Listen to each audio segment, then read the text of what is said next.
for its regularly scheduled Metro Zoning Administrator. I'll be presenting the cases for review in today's public hearing, and I'll do so on the wall on the big screen in front of you by means of a PowerPoint presentation. I'll present any site plans, photographs taken by the Codes Department, give a summary of the request that's in front of the board today, and then after I'm done talking, the applicant will come first to the table and present their case along with any persons in support of their case. If there's opposition to your case, you'll have 10 minutes to present your case to the board. That clock and timing will be to your immediate right in front of Ms. Davis's seat location there. And you'll see that there's there'll be a timer that's operating there to your right. The clock will start after it, so when you come up, you'll identify yourself, give us your name and your street address, and introduce yourself to the board. And then once you're done, I'll start the clock. I'll stop the clock for any questions that the board might have of you, and also your answer to that question. But once you're back in the testimony, I'll start that clock back up.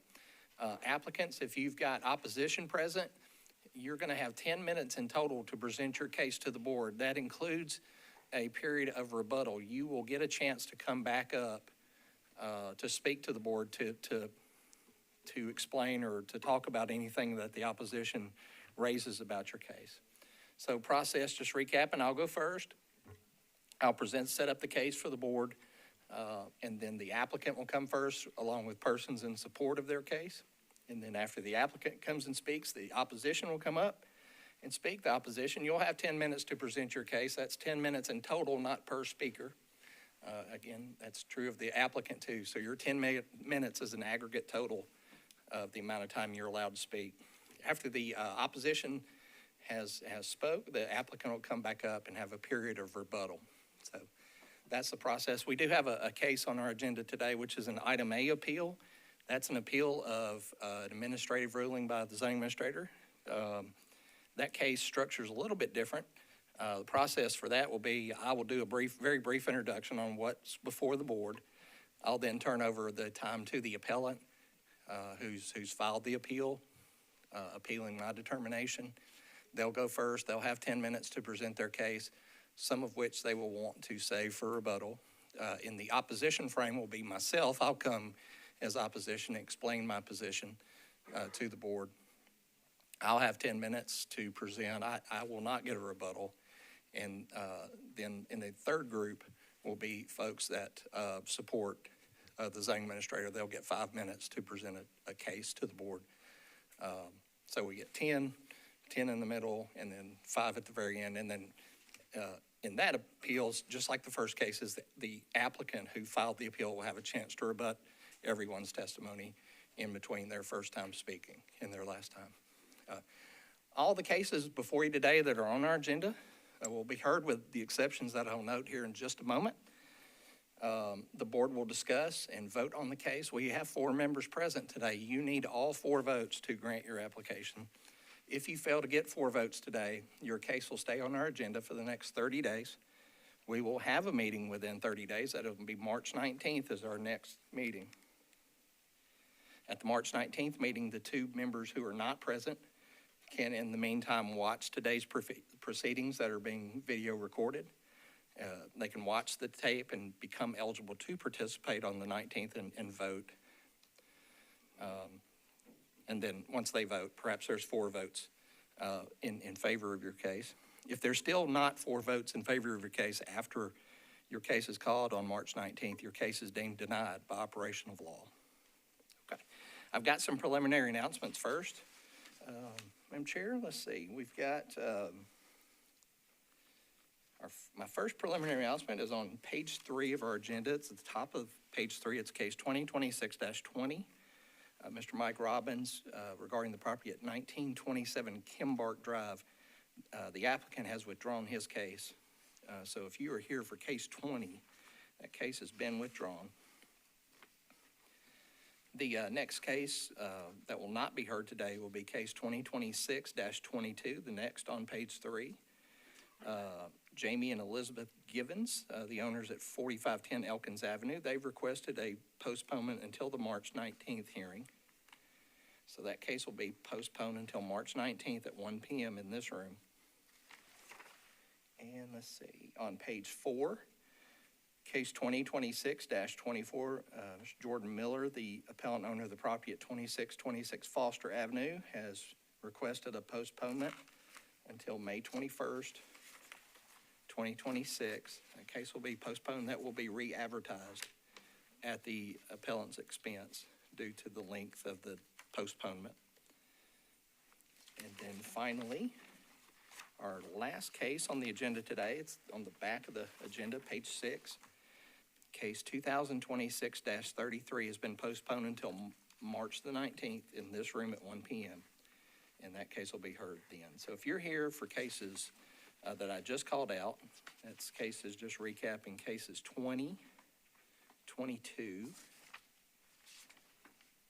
24, and 33. Those cases will not be heard today. They will be heard at the times I stated that. So you're free to depart. There may not be anyone here for those, but if you are, I will always extend an invitation to sit with the rest of us for the remainder of the afternoon while we go through the rest of our agenda. Right, let's see. Okay, Madam Chair, let's see. Before we begin our consent agenda, we do allow council members to address the board should they wish to. I did see Councilmember Vo present. Do you wish to address the board at this time, or you? Okay, you want to wait till the cases that you're involved in? Okay. Are there any other council members that I did not see or recognize that are present? I didn't see anyone. Okay. Seeing no others, we'll begin with our consent agenda. And what our consent agenda is before today's meeting, the chair of the meeting will review the cases on the agenda today, and if in their opinion the case meets the criteria for special exception approval or demonstrates a significant hardship as demonstrated in the case record, and they feel that testimony would not alter their recommendation, they recommend to the remainder of board an approval for consent. These next batch of cases that I call out, if you are here in opposition to a case, please raise your hand, and I will withdraw it from the consent agenda, and we'll hear it in the order it's listed on the agenda today. So, all right. Madam Chair, the first case recommended for the consent agenda is on page 3. That is bottom of page 3, case 2026-23. Ms. Gertrude Pieri is the appellant. 1212 Baptist World Center Drive is the location, and this is a request for an approval of driveway width and perimeter landscape buffer in IWD to construct a mixed-use office building. This was previously approved by the board in 2024. Approvals by this board have 2 years to obtain their permit. They are very close to obtaining their permit, but they just run out of time before their 2 years. So Ms. Karpnick has recommended that case for approval. Are there any parties present on case 23 at 1212 Baptist World Center in opposition to the case before us? Madam Chair, I see no hands. That case has been recommended for consent. The next case recommended for the consent agenda is case, page 4, case 2026-26. 1501 Deferred Bailey Avenue is the location. Mr. Alberto Ferrero, the owner of the property, requesting a rear setback variance in RS5 to construct a new single-family residence. Are there any parties present in opposition to case 26? Okay, seeing no hands, Chair, that case will be on consent. The next case recommended for the consent agenda is at the top of page 5. Leverick Homes, the appellant. Lucy Cornsweat, the owner of the property at 6117 Elizabethan Drive, requesting a variance in street setbacks for a covered front porch. Are there any parties present in opposition to case 27? Mr. Chairman, seeing none, and case is recommended for the consent agenda. And Mr. Chairman, that is the consent agenda recommended to this board. Okay, is there a motion on the consent agenda? Move to approve consent agenda items. Okay, second? Second. Okay, there's a motion and a second. All in favor, raise their hand. That's approved 4-0. If you are here for cases 23, 26, and 27, your cases have been approved. You are free to go. Just follow back up with the Codes Department beginning this coming Monday to follow up of any remaining permit items that may be needed. And with that, Board, we will set our first case for public hearing today, which will be at the top of our agenda. It'll be case 2026-001. Ms. Janice and Roman Reese, the appellants. Roman Reese, the appellant of the owner of the property at 7531 Bidwell Road, requesting a special exception to allow for beach volleyball in the AR2A zoning district. Referred to the board under section 1716-220 under recreational center. I do know there is opposition present, so we'll have 10 minutes on our clock set up for the Reeses. When I get done with my testimony, Mr. and Ms. Reese, if you'd like to come forward and have a seat at the table, you're welcome to while I get this set up. Okay, members. Again, this is our first case, case 1, 7531 Bidwell Road. The subject property is located, the green parcel, which you see here, located on Bidwell Road. Bidwell Road is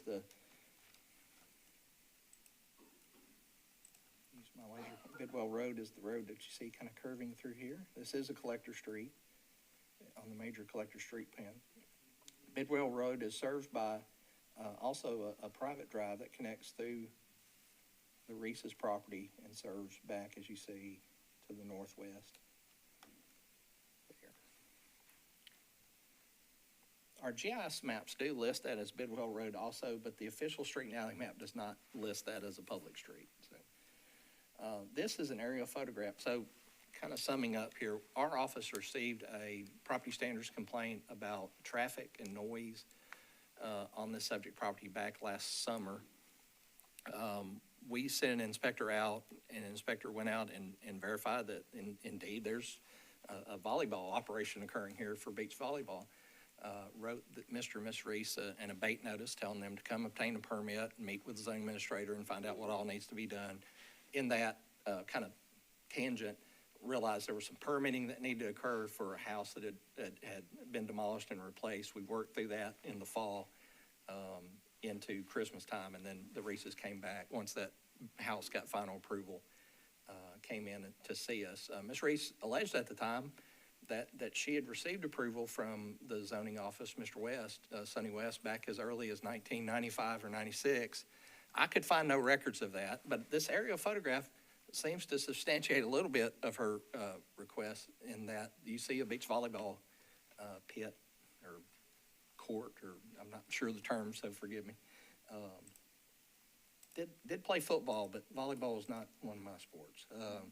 You see it right here. This aerial photograph was shot in January of 1996, and one court was present then. Once we looked at it, we could find no paperwork for an approval for a recreation center with the adoption of this code in 98. So I made a determination that they need to come here to seek approval and obtain a use permit. That's kind of the 30,000-foot summary of it.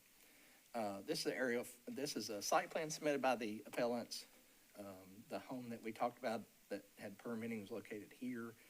There are currently 4 volleyball courts, one present here, one to the left of a swimming pool, above ground pool you'll see in the next aerial photograph, which was shot just a year ago. And that's here. North in this photograph, I apologize for the strange angle. It's just how it came out when they shot this part of the county. But you'll see the house that we talked about on the site plan, the 4 volleyball courts that were there, in the old swimming pool that was present.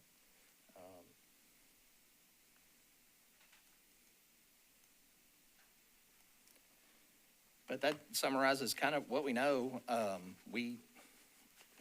It was clear there was activity occurring at the adoption of this zoning code. I could find no approvals for it. So we figured out the best path would be for the Reeses to seek a special exception use permit, and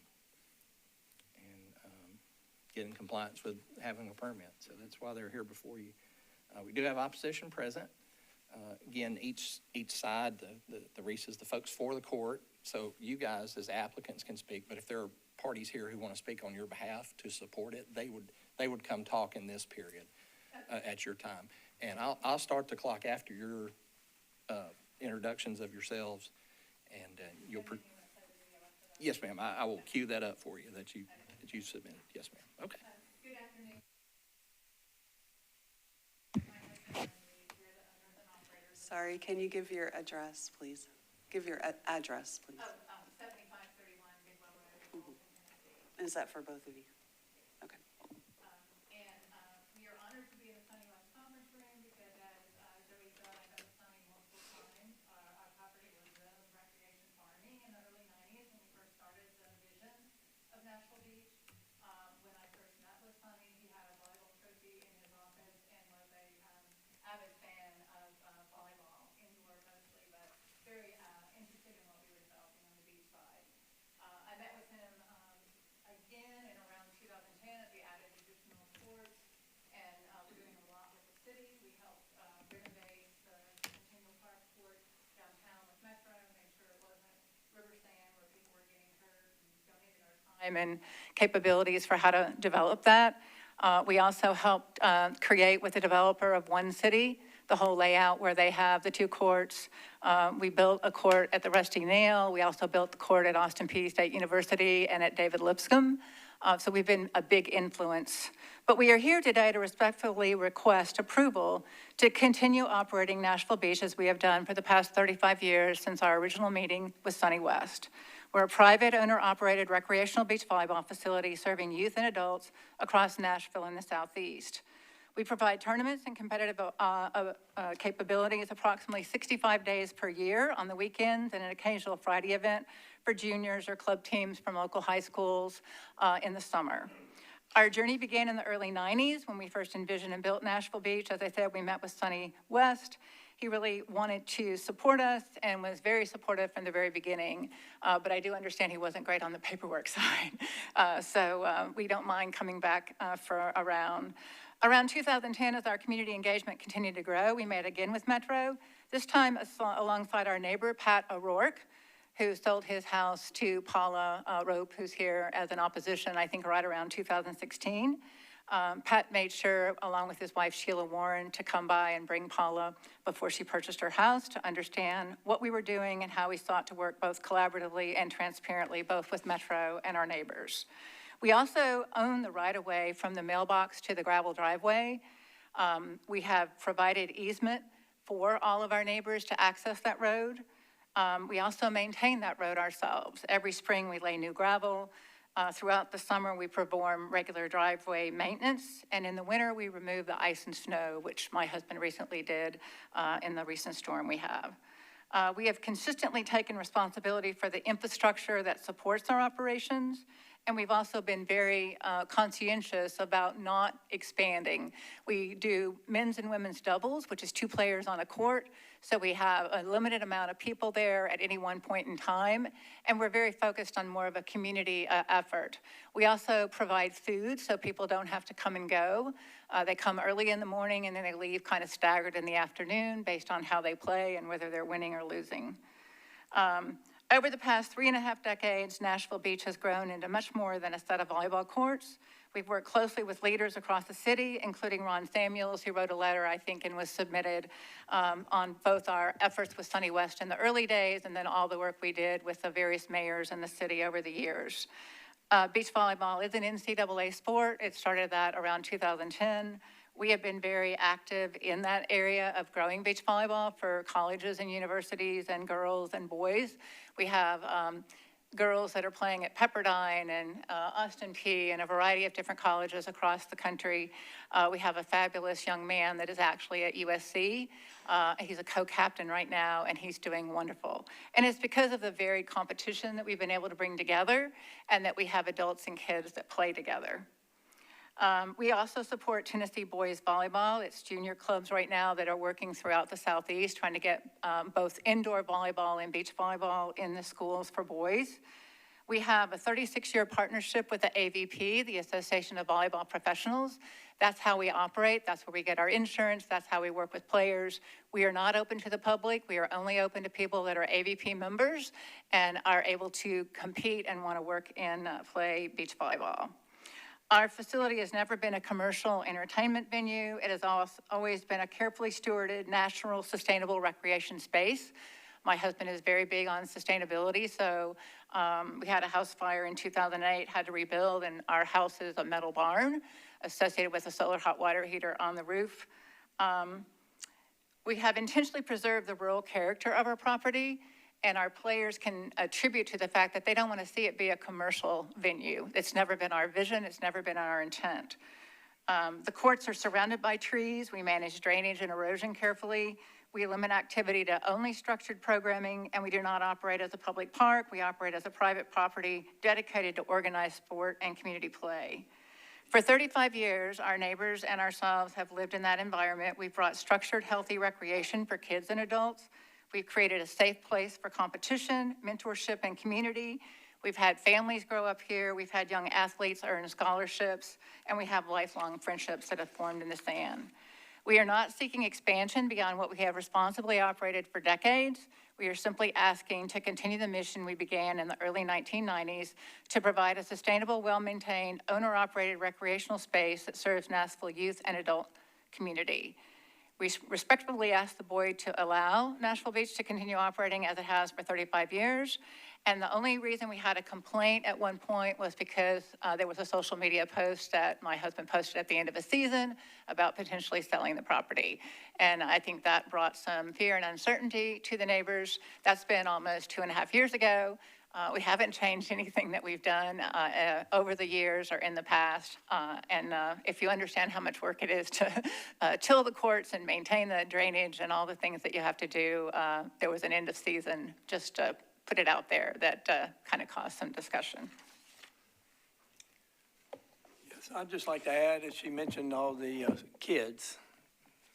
Over 100 kids are now playing college sand volleyball because of Nashville Beach and the connection they have. I have 6 granddaughters, the oldest one is 20, and have spent their whole lives up there playing and just having a great time and watching me win most of the time, which I hate to brag about, but that's okay. So just a great place to hang out since I've known the Reeses for 40 years. You can play the video so we don't run out of time. Thank you.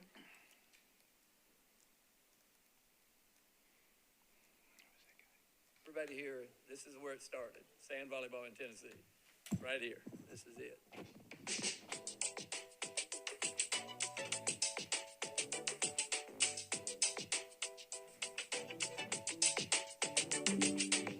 They definitely make you feel like home and comfortable and where you can grow as a person and as an athlete. We all are the hustle and bustle of the work week, right? Put all of that aside, be out here immersed in nature with the community, have fun, be competitive, get what you want out of it. They built one court, and then it got so popular, more people wanted to come, so they had to expand to 2 courts. They built the court down by the pool. Then it got more popular. They had to build a 3rd court right up there. Then it got more popular. They had to build a 4th court. And they could have added a couple more courts and still filled them up over the years. That's how popular this place got. Right, I think that just exemplifies the growth, A, that they've shown in the sport, but B, just as many people that want to be here to play. It's really a sense of community that they're bringing into the volleyball world. You make the drive just because of the experience that's out here.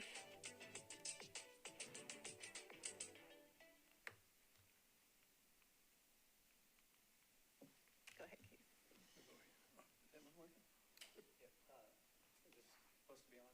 Yeah, hit the button on the front button. It's on. Is this light supposed to be on?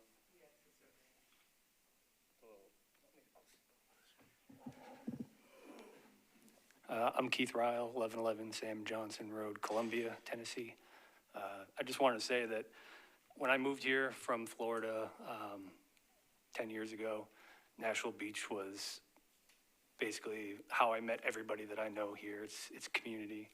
And we currently live in a time where everybody is being purposely divisive against each other politically. You know, we're all on social media, and we don't really have, you know, interactions as humans very much anymore. So this is one of the few, you know, areas where people can get together, even though they may not agree on everything, and be able to enjoy something together. And that's how ideas and humanization happens, so people can actually, you know, get together and be one community. So, you know, this is a very important part of this area, like has been said, that, you know, for the past 30 plus years, they've brought people together. And there's several other people sitting back here. I would never have known if not for this. Conrad that was just here, even though he's older, he's one of my best friends now. And again, that's just all because of Janice and Roman. Thank you, Keith. Really quick, because the time is running out. My name is Taylor. I'm also here in support of Janice and Roman in Nashville Beach. It has been honestly something that has changed my life, and I, like Keith said, I have met like my best friends there, and it's just something that is really, really special, and I cherish that place so much. I would say, like, sorry, I lost my voice this week. It gives, like, our age group something healthy to do besides go out and drink every weekend, and we like to spend every Saturday and Sunday there, and she even lets us, like, host a memorial tournament for our friend that actually passed away. Sorry, my voice is actually gone, but we get to host a memorial tournament there, and she just does that, like, out of the goodness of her heart. Sorry to make you speak again, but can we have your name and address Yes, for both of you? Jessica Sims from 1716 Edgewood Avenue, Nashville, Tennessee. And Taylor Weiss from 1315 Adams Street, Nashville, Tennessee. Okay, thank you. It looks like you have 23 seconds left, but we have some questions, so. Oh, okay. Yeah. I will go first, I guess. Is there 4 courts? Is that what I saw? There are 4 courts, that's correct. Okay, and then do you have spectators that come and watch, or I'm sorry? are there spectators that come and watch? There's generally a family member that might come, a girlfriend or a boyfriend, but we try to minimize the number of people. There's a maximum number that we'll allow at the facility based on the logistics of our location, which is why we never went beyond 4 courts. Okay. And so one of the things we have to do is evaluate whether or not this property meets the requirements of the special exception that's noted in 1716.22 of the zoning code. And so it's being pulled up right now. And so wasn't quite sure if you met all of the requirements. Seems like you would meet number 2, the landscape buffer yard, by virtue of having the forested area. Is that right? I'm asking the zoning administrator. Okay. Yes, Madam Chairman, they would meet items 2 and 3 based off just visual inspection. Number 1 is the only thing I was not certain upon. Right, and so number 1 deals with the setback, and you're required to have a 100-foot setback from a neighboring property line. We do, yes. I don't see that on the exhibit that was provided. I see 140, this is your exhibit. I see 140 feet to the home, but I'm not sure about to the court, because the court isn't shown. I can guess where the court is on this, and to me, it doesn't seem like it meets the 100-foot requirement. Maybe this court and maybe this court. From our house or from a neighbor's house? From the neighbor property. Yeah, See the it's property line? farther enough from the neighbor's property. Because we only have one neighbor that backs up to us. Do you have, there's a property line, yeah, that property line. Is there a neighbor there? No, I don't think so. Would that, but that's still, we still need to consider Is that the that. 350 acres, it looks like? Yeah, there's a large hillside, right? Do we still need to consider that, even though it's a? You would, yes, ma'am. Yeah, you would, unless you felt based upon, surrounding that they didn't need to meet that requirement. But it is measured from property boundary, not from, neighboring structures or anything like that. Yeah, so it might be that 1 or 2 of those courts don't actually comply with the special exception requirements. We just don't have the information here.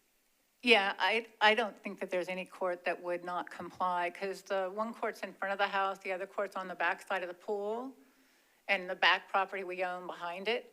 And then the way that it's set on the other side, which is the 350 acres that is owned by somebody else, is far enough away from both of those courts, more than that footage. And then the only court that's close to the one neighbor is at the back side, and it's got the court, and then it's got a deck, and then it's got 100 and some odd feet.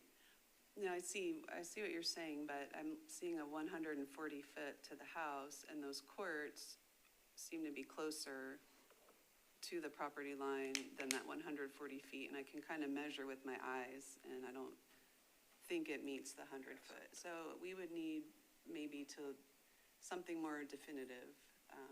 Would the property that's closest to the courts that are in question, if she got approval from that property owner, is that something that could be added? No, it's just how we have to look at the zoning code strictly, and if you don't meet that requirement, there might be some remedies for a variance or something like that, but it wouldn't be something, I'm not sure we could decide today. Yeah, and the picture she's showing, there's nobody there. I don't think that matters. I think. No, I mean, there's a property line, but it's further back than where it's far enough back, because we made the course But associated with that. currently, there's at least 2 courts that are within the proper 100-foot setback, at least. Yeah, it seems to be that they're infringing on the setback. But there's 23 seconds left. There's questions too. Any questions? Go ahead. I don't know which court she's Talking about. I have a question about the driveway access. I believe what you said was from larger or wider Bidwell Road to your property. I see on the measurement about over 300 feet. That's the driveway you maintain?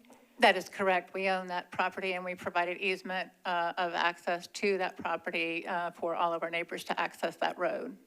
So when people come in for the volleyball, they come from Bidwell and use that way, driveway. And where are they park? Do they park on the street or within your property? They park on the property, yeah. And time and days of operation, you said approximately 65 days. Is this- Correct. In the weekends, we start tournaments at 8 or 8:30 in the morning, depending on the time of year. So players arrive at a certain time, and then they leave in the afternoon sporadically based on how long they've played and whether they're in the finals and other aspects. So it's not like there's a whole ton of people, because we only have doubles that we offer in most cases. There's occasional 4 tournaments, but on average, what we do is 2 people on a court playing against each other with at least 5 teams, so 10 people. And many times they come together, so they're riding together with their partner. I see.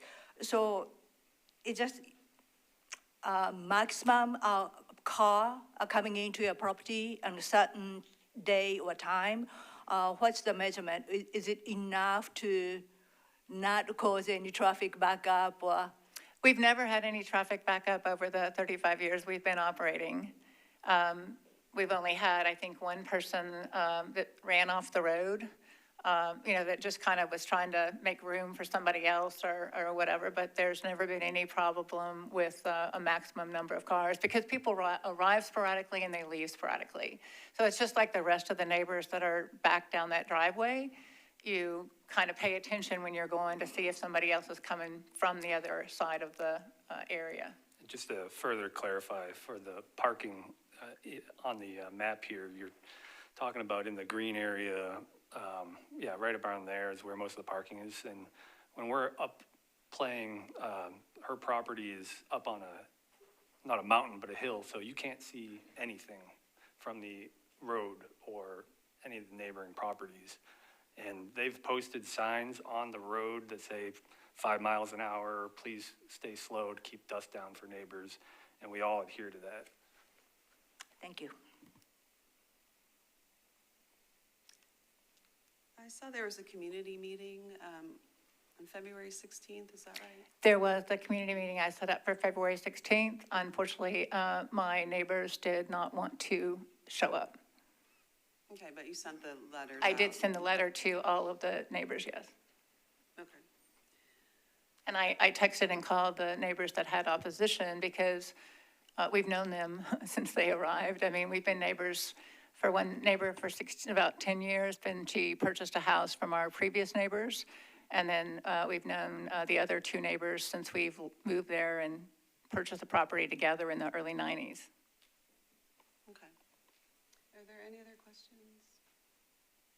Okay, you'll have 23 seconds left for a rebuttal after we hear from the opposition, but we will also ask questions and that time won't go against you. Okay, thank you. Okay, as the applicants step out, if those parties opposed to the request will come forward. Yes, ma'am.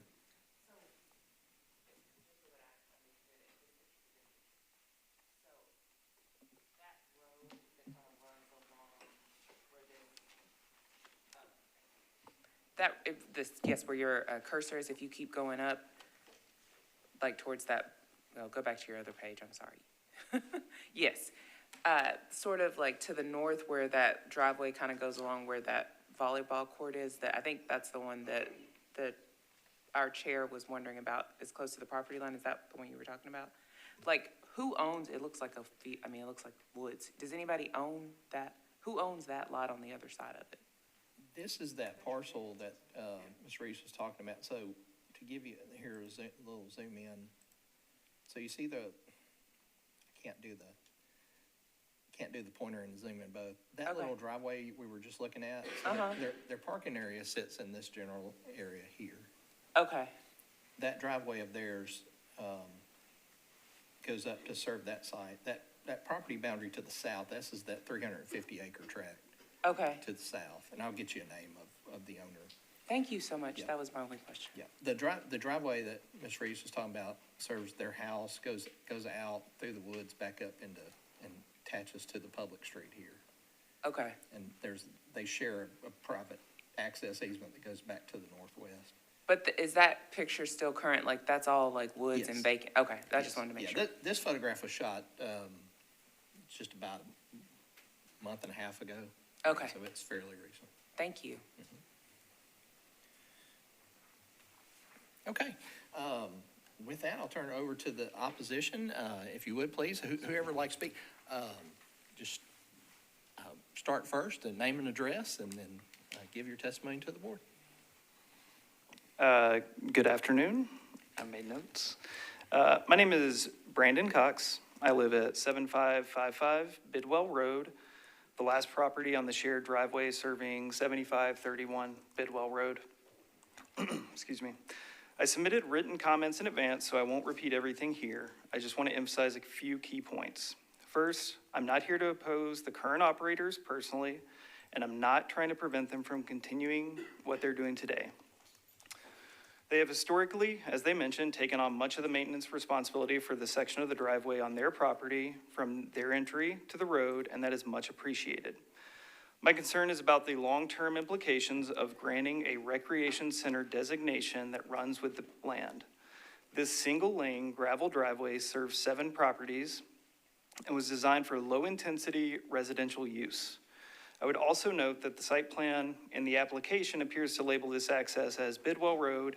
To be clear, that is not a public road, but a private shared driveway maintained by the property owners. Several shared water lines also run beneath this driveway. When repairs are needed, the driveway becomes temporarily impassable, which has occurred in the past. That highlights how limited and fragile this access already is. While the impact on my own property is currently manageable, there are 5 other neighboring households that rely on this same access, including an elderly resident at the front who experiences the full impact of traffic and gravel dust. Even if things feel controlled today, the board's decision determines what future owners could do under this designation. I've reviewed the application materials, and while the request is described as a replacement of prior paperwork, I did not see documentation of a recorded prior approval. If that documentation cannot be produced, I believe this should be evaluated as a new request under current infrastructure and current conditions. If the board is inclined to approve this request, I respectfully ask that meaningful conditions be attached to address access, infrastructure, sanitation capacity, signage, and long-term protections for neighboring homeowners. Thank you for your time. My name is Gary Vaughn. I live at 7541, which is 2 properties to the left in the picture of the Reese's volleyball.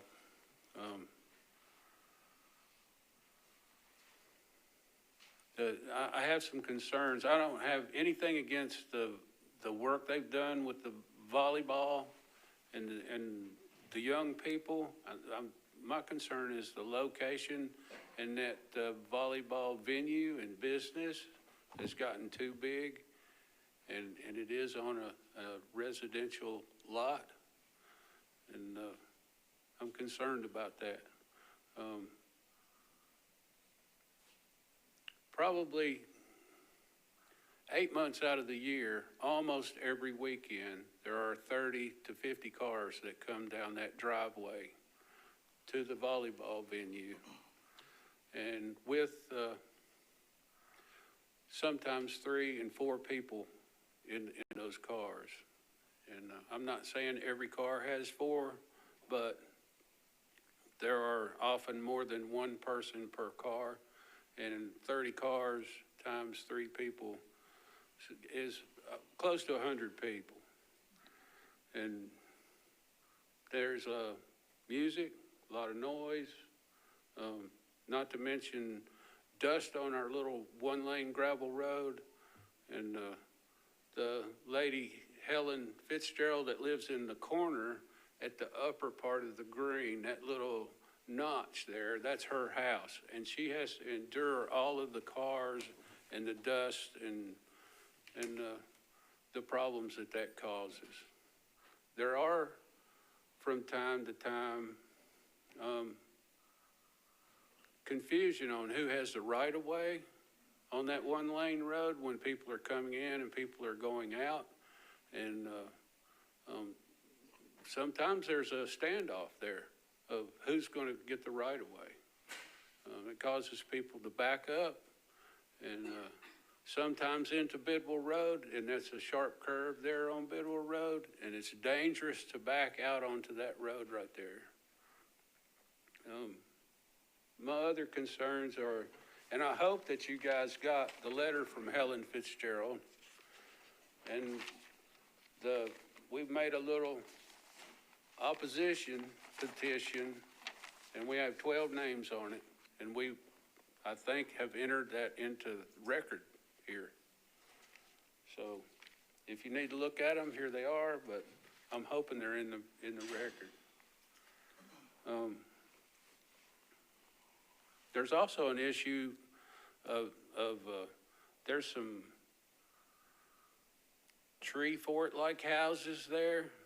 I know one for sure that I believe they offer overnight stay at those places, and we're not sure how that has been addressed through codes, if there's plumbing in there or electricity, or if it's just a building or what it is. But you know, this is a residential area, zoned for agricultural and family housing, and that's an issue.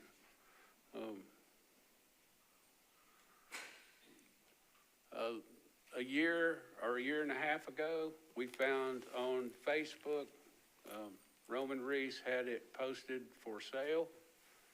So we know that there's a business there, and I've often, in talking to Roman, say that's the way he's made his living. So they're running a business.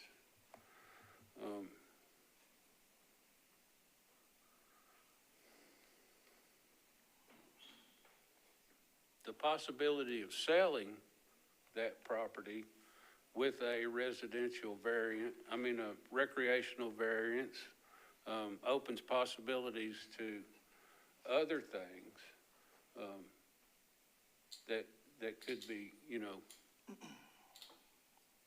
lead to it becoming a commercial property. And that's a residential area there. The whole of Bidwell Road, for the most part, is agricultural residential.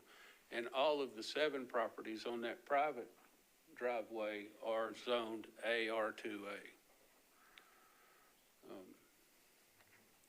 You all have 3 minutes left collectively. You want to speak? I think they covered it all. I think they the only thing that Paula Rock, Yep. 7563 Bidwell Road. The only thing that I'm concerned about really is if this goes commercial. Roman did want to sell it, We can hear you okay, but the mic is not on, and so Metro okay, do I IT. need to come over here? Maybe.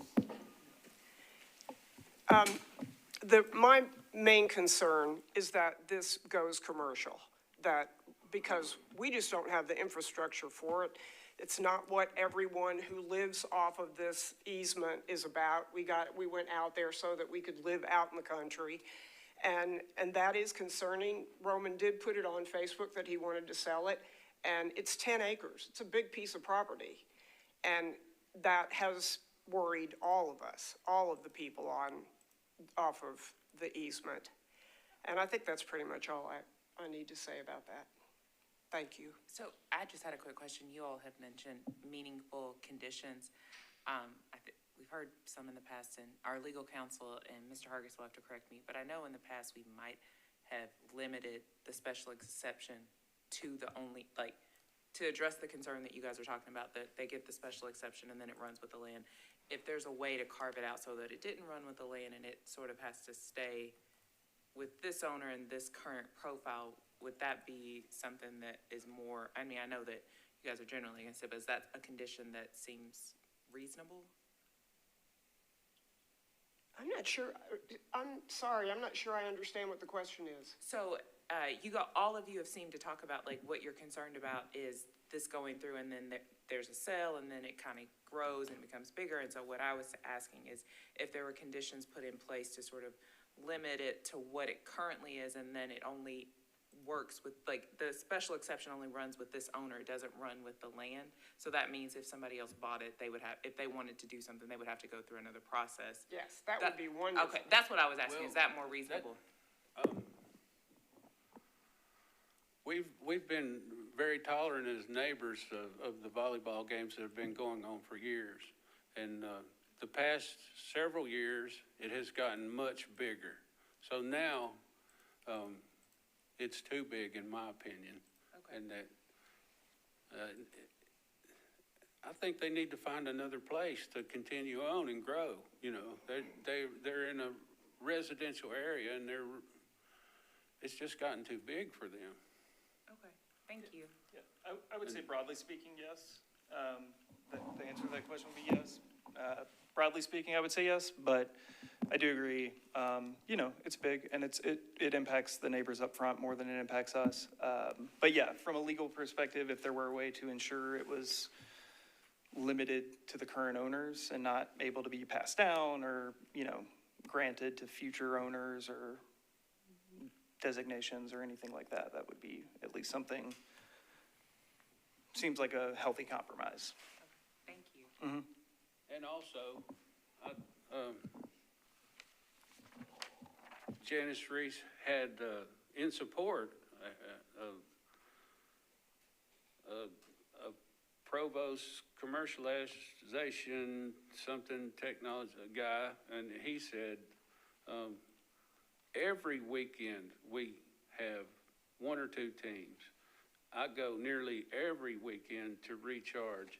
And I don't have anything against that, but it's invasive to the neighbors that live there that want their peace and quiet for that to go on every weekend, 8 months out of the year. And it's really bothersome. And I'm not a grump, and I don't want to see them shut down.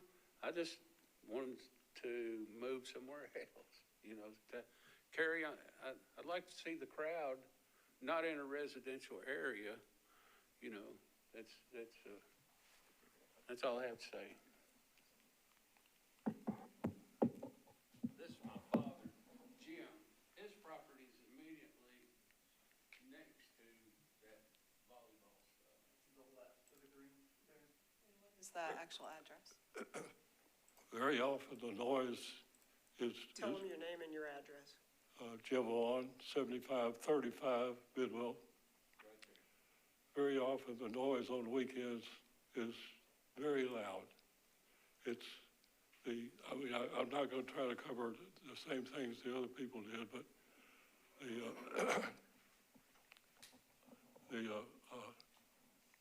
forgive me for not being able to talk well. He's had a stroke. The noise is very loud. And then the dust for Helen is horrible. We put up signs, they ignore them. And dusts are in every time they come in. When it gets, that's a gravel road, it's a one-lane road.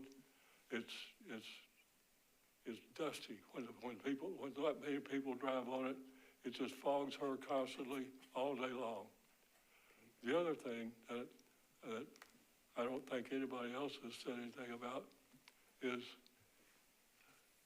if I wanted to sell my property over there and they look across the space and see all these tents, flags, everything over there, it's very colorful, you know, but it's a business.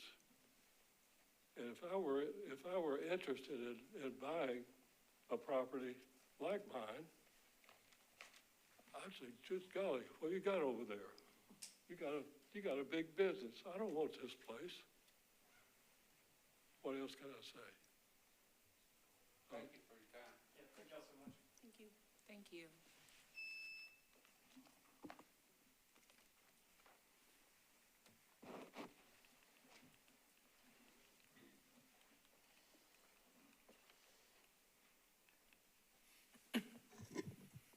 Ms. Reese, if, this board reminds you, you've got 23 minutes, 23 seconds on rebuttal. And as this is rebuttal time, you want to be sure to cover only things addressed by the opposing side.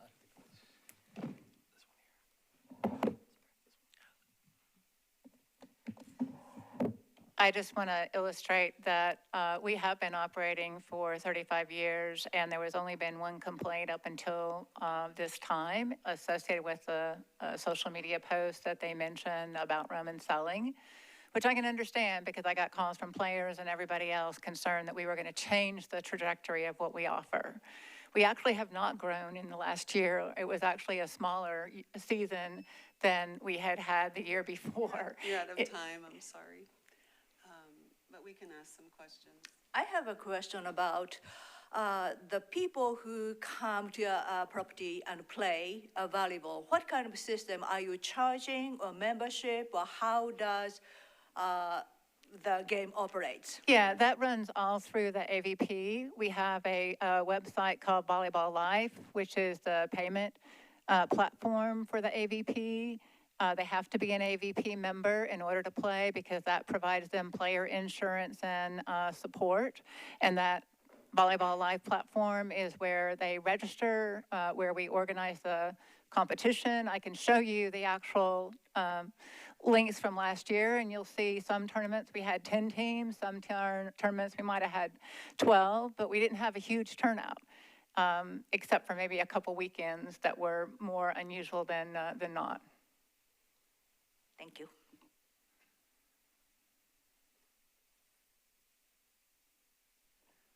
Just seeing if there's other questions. I have a couple. Are there overnight stays? We do have a tree tent that my husband built because we have people that play from Columbia, like Keith, Chattanooga, Memphis, other areas. So it's more of a remote camping kind of an experience. And we have an old bus that we bought from a Clarksville school that has a queen bed in it. So somebody that drives up from Chattanooga that wants to play both Saturday and Sunday has a place to sleep. They're not Airbnbs. We don't promote them or post them. It's just for players that are driving from out of town and need a place to stay. Yeah, and we don't charge people to stay.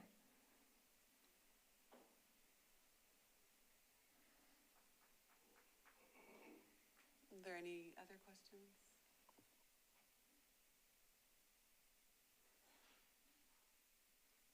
Well, I don't know if I can make one more comment on the grass. Sorry, no. Yeah. I'm looking to see if there's anything else that we needed to ask. And remind me the hours of operation? Our tournaments start between 8 and 8:30 in the morning, and they end around 5:30 in the afternoon. And the music is going that whole time? Music is not loud. There's music on each court, but the music is facing towards our property, not towards neighbors. And you really can't hear very much. And there's usually somebody's got a boombox on each of the individual courts. So it's not loud across the entire property because everybody has their own music associated with each court.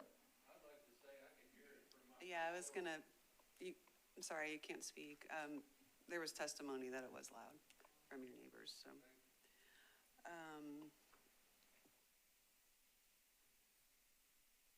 If there's no other questions, then we'll close the public hearing and discussion. We appreciate your consideration and thank Sorry, you. the public hearing's closed. Thank you, though.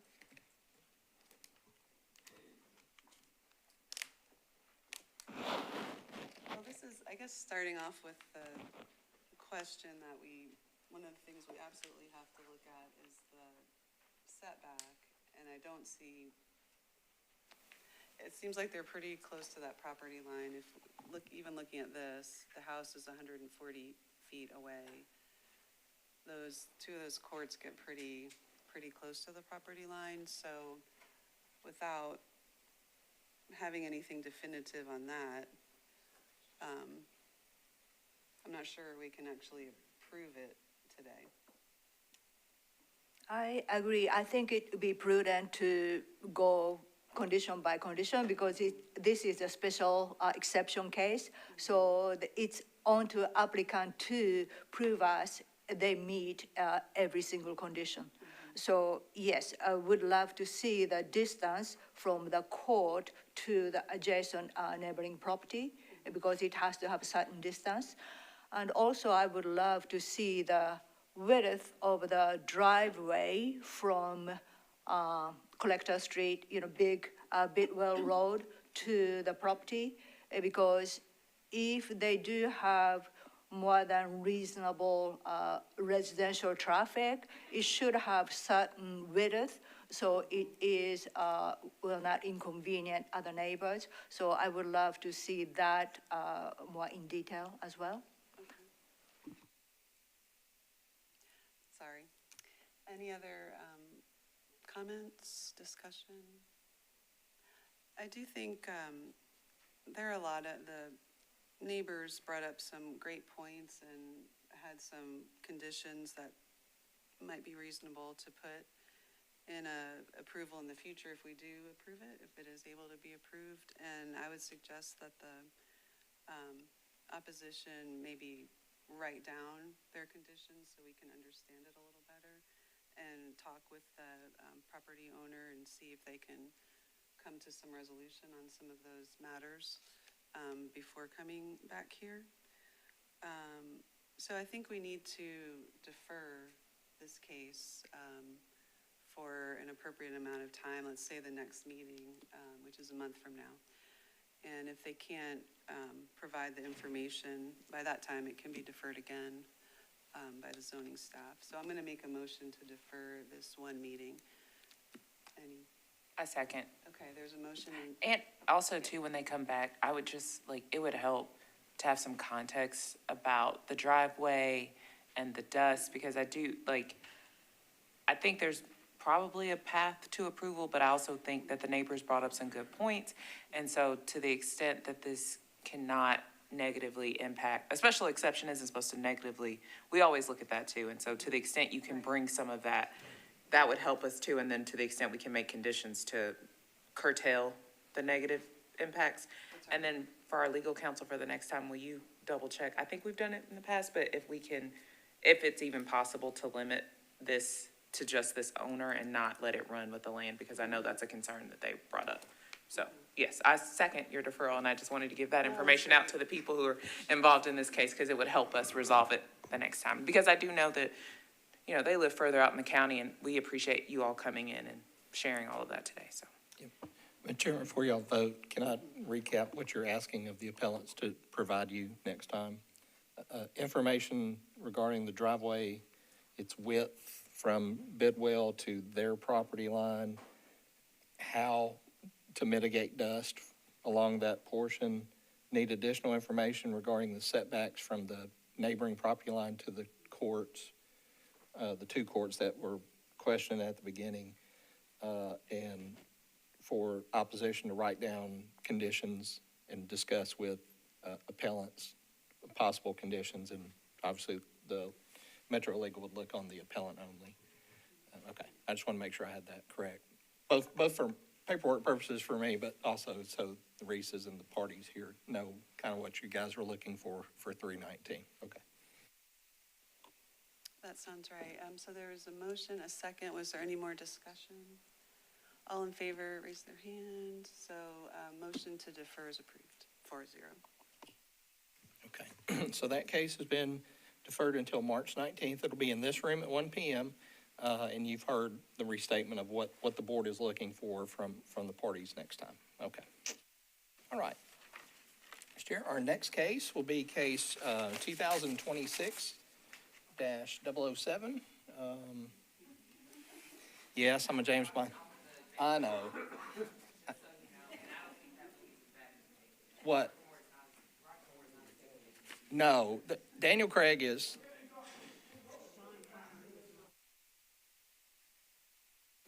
Well, let those parties depart. Only thing I'll say is I was a large fan of Roger Craig. Roger Craig used to play for the San Francisco 49ers. Daniel Craig, and The Quantum of Solace is a garbage movie. So it's terrible. Water in the desert in South America, no one cares. Okay. All right, members, this case was postponed at our last meeting for twofold. One, to submit a new plan to us, and B, I was to look into the setback request along Templeton Drive. A new plan has not come forth. However, I did take another look at the setback request on Templeton, and they do not need a variance on Templeton. The residential home to the due north on this site plan, this is their proposed site plan. This parcel is the church owns to the north. Here we go. Yeah. So the home that I was looking at previously is the parsonage for the church. We do not consider parsonages as single-family residences for the purposes of contextual setback. This is actually just part of the church use that's occurring here to the north. So we as staff withdrew the variance request off Templeton. That's been removed. But the request before you is required at 125 feet, 0.33 feet, which is the average setback of the 4 homes along Atkinson.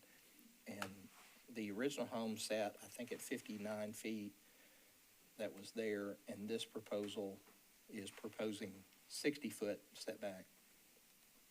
And you did take testimony before from the neighbors and from the appellants. I guess first, we need to make sure, if you wish to reopen the public hearing, yes or no question. Second, if you do, if the answer is yes, how much time would we give both parties? If the answer is no, obviously, we're ready for a motion either way. So I guess I kind of need that guidance from you guys first. I was just gonna offer 5 minutes to both sides if no one opposed that. No, but it seems like our chairperson does, so that's okay. It was just a thought. Well, I think because we heard it in the past, maybe 3 minutes? No, that's perfect. Okay. Or 2. 2.5. Now let's go, we can go with 3 since it's closer Okay. to what you recommended. Okay.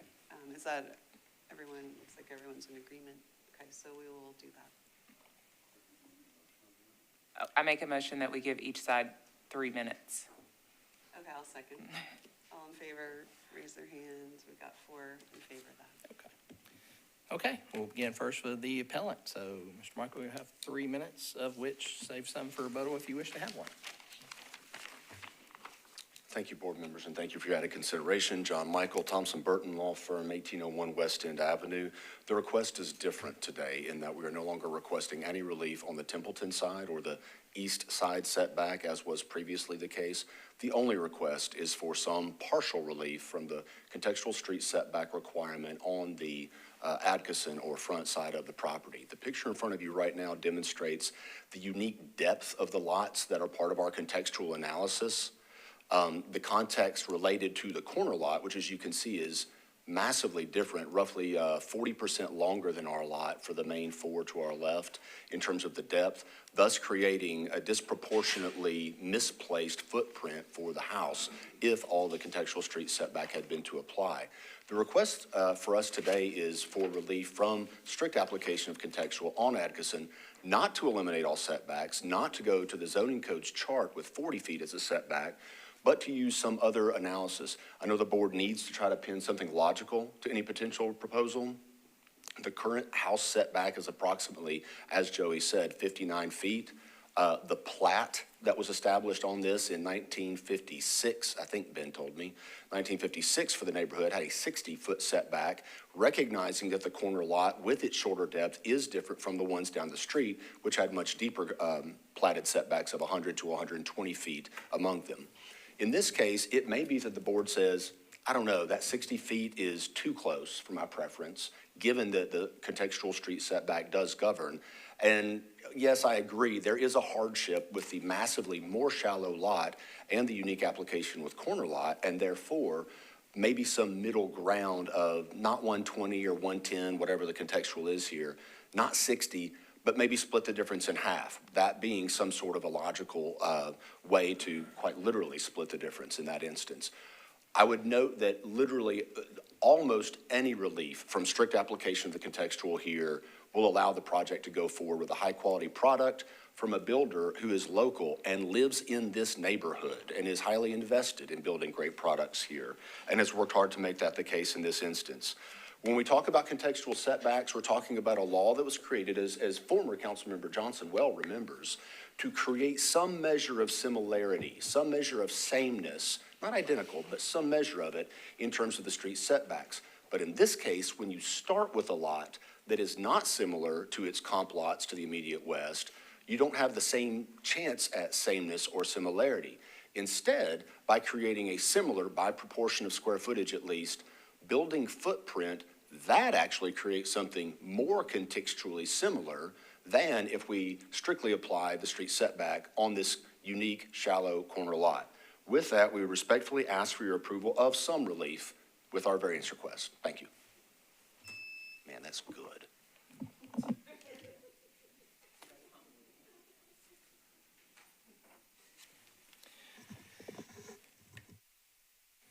Do you guys have any questions for the applicant?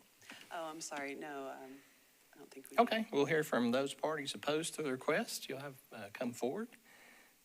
All right, miss, you have 3 minutes to present your case.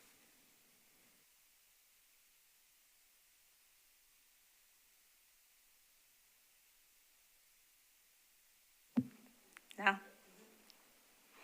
My name's Melissa Lockhart from 6420 Harding Pike. Our council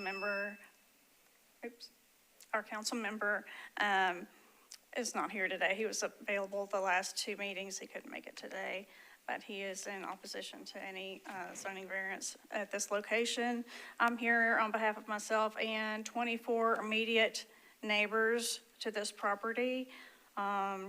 It's zoned R40. It's approximately 0.97 acres in size. Under Metro's zoning code, R40 allows a minimum density of 1.16 dwelling units per acre.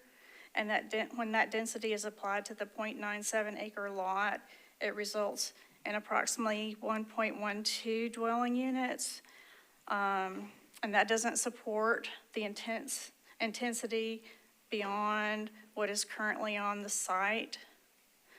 The lot presently contains a single structure that functions as a duplex.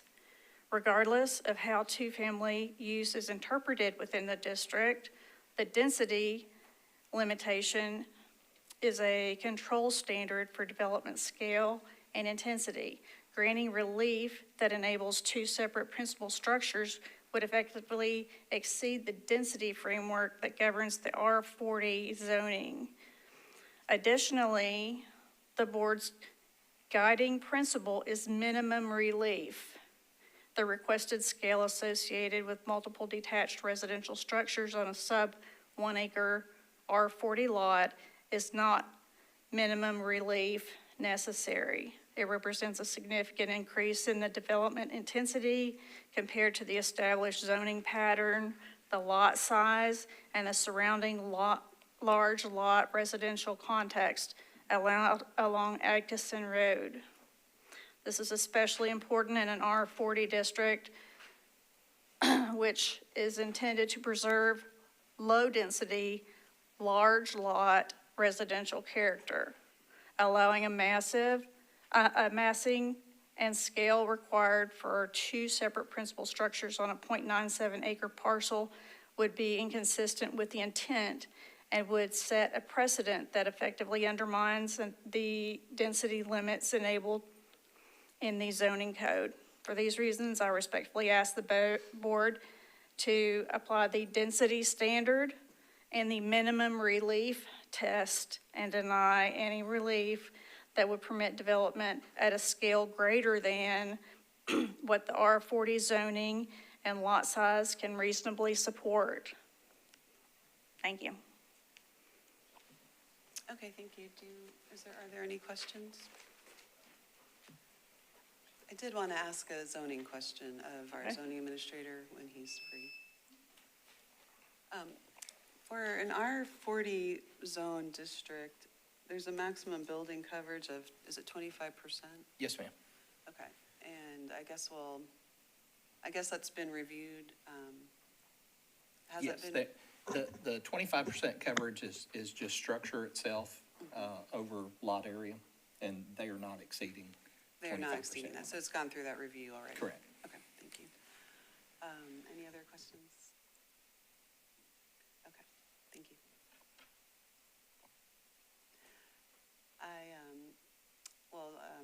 The appellant's out of time for rebuttal, so I guess we will close the public hearing. Any discussion? Go ahead. Well, I was just going to say that I think the opposition did a really good job outlining their position, and I really do appreciate it. I think this was a little hard because I do feel like I didn't see it this way the first time, but looking at the picture now, you know, we do try to honor context, but we also, this is a corner lot, and it's more of a square, and the other ones are sort of like parallelograms or rectangles, the ones surrounding it. So that typically will justify some variance, and I think to the appellant's point, we just have to kind of meet somewhere in the middle. So I think the opposition's right. We typically try to give the minimal amount of variance possible, and I think coming back, the appellant has tried to meet us there by asking for less, and so I think it's just our job to kind of, and I don't know what that is. I'm going to rely on y'all for that, but I think that's probably appropriate. I don't know what you all are thinking. I would agree a compromise is appropriate. I was going to look at it real fast. Okay. I was going to rely on our architects because you guys are smarter in that area. Oh, if we could put back up the exhibit, with that one. No, this one is perfect. So it's at 60. I was gonna say maybe 80 feet, I'm not sure. Wanted to ask my other architect friend here, his thoughts.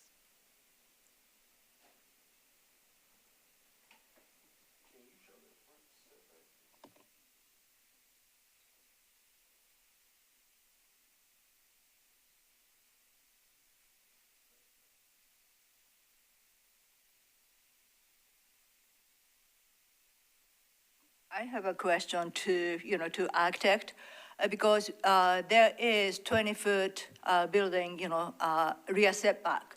So what if we push closer to building setback and then add, say, 10 feet So how would that push back the, front setback? Because it seems like there's plenty of room between rear setback and back of the house. So if we try to compromise about, push the house back as close as 20-foot rear setback, but give little buffer, I don't know what's appropriate buffer will be from the setback, and then it should not be 60 feet as depicted in this, picture. So that would be, close to 180, more than 80, but, close to 90, 100. Well, actually, just eyeballing and scaling it from there, I do think the 80-foot setback would achieve what Member Johnson is sharing.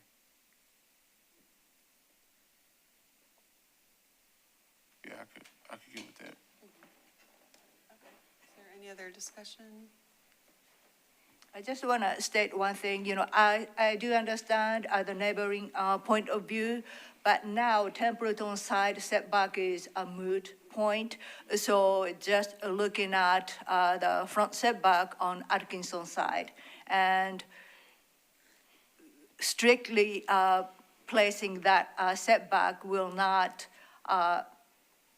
achieve because literally this house is shorter length. So in that sense, meet setback, but try to meet with intent of the contextual overlay. I think that's a really great compromise.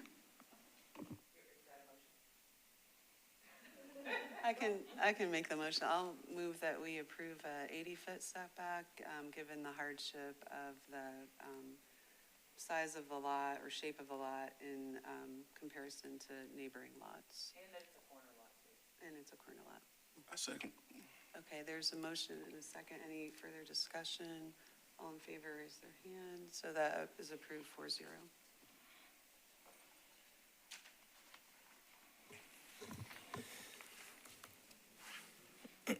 Okay, members, the next case before the board is case 2026-009, Jacob Van Hooser, the appellant, Boiler Investment Group LLC, the owner of the property located at 214 Riverside Drive. Mr. Van Hooser was requesting a variance in the allowable height and the maximum building footprint in the R10 Contextual Overlay District, seeking to build a single-family house. Let me just recap a little bit where we were from last time, board members, to show you the original site plan submitted. The height proposed was requested to be 30 feet. The contextual overlay allows 27 by right, and the maximum allowable footprint of the residence was 2,445. He was requesting 3,475. I had notes in my notes that you had asked the applicant to calculate these homes directly across the road and see what those numbers would come out to be. I believe the applicant's president has a revised site plan. Christy, I think they have copies. Okay. So I'll let you guys review that for a moment. But while I'm buying you all time on that, were there any parties present in opposition to case 9 with us today? Okay. Chair seeing none.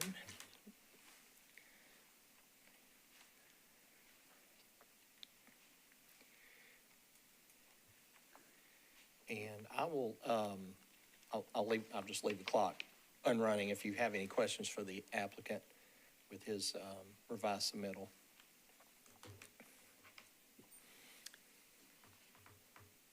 I guess, just for the record, if you can tell us your name and address again. My name is Matt Brown, 713 Jamie Ray Lane, Old Hickory, Tennessee. I'm filling in for Mr. Van Hooser. He had to go out of town for a family matter, but I designed the home that you see on the plans, and I've been working with, Mr. Van Hooser for several years now, so. Okay. And we're just gonna ask questions. One question I have is, in the floor plan submitted, it looks like the building footprint is 2,049 square feet for the footprint. So that's correct. The first floor is slightly over 2,000 square feet, 2,052. One question I have just from staff level, are there any cantilevered second floor areas which would? No, no cantilever. Okay. There's a back patio with a shed roof style on the back. You can see that on the elevations provided. And we've since revised the elevation to reduce the overall size of the patio. So it's just effectively a small, shallow back patio. And for purposes of record keeping for me, are you exceeding 2,445 square foot of covered footprint on the lot? The overall house itself is 3,472 square feet. Okay, but let's exclude second floor area. So first floor, heated 2,052. There is a 600 square foot two-car garage that you would tack on as gross square footage. Okay. 601 to be exact. Okay, so a variance would still be needed, but the request shrinks from 3,475 footprint down to 2,600 and some change. Okay. What I was looking for, if it were less than 2,447, Right. we'd withdraw the variance request Right. altogether. So still got a little bit of variance there. The overall need for the size of the home is Mr. Van Hooser has 2 children and another one on the way. He's looking to make this his forever home. I think we heard that last time. Yes, so that's essentially the context around the footprint. Okay. We're just going to ask some questions. And I have to put on my glasses to be able to see this a little bit. I think last time we requested the footprint of the houses across from the street. Do you have that information? Yes, on the third page, you will see, across the street, it's not provided in the survey, but the one on the corner is approximately 3,200 square feet.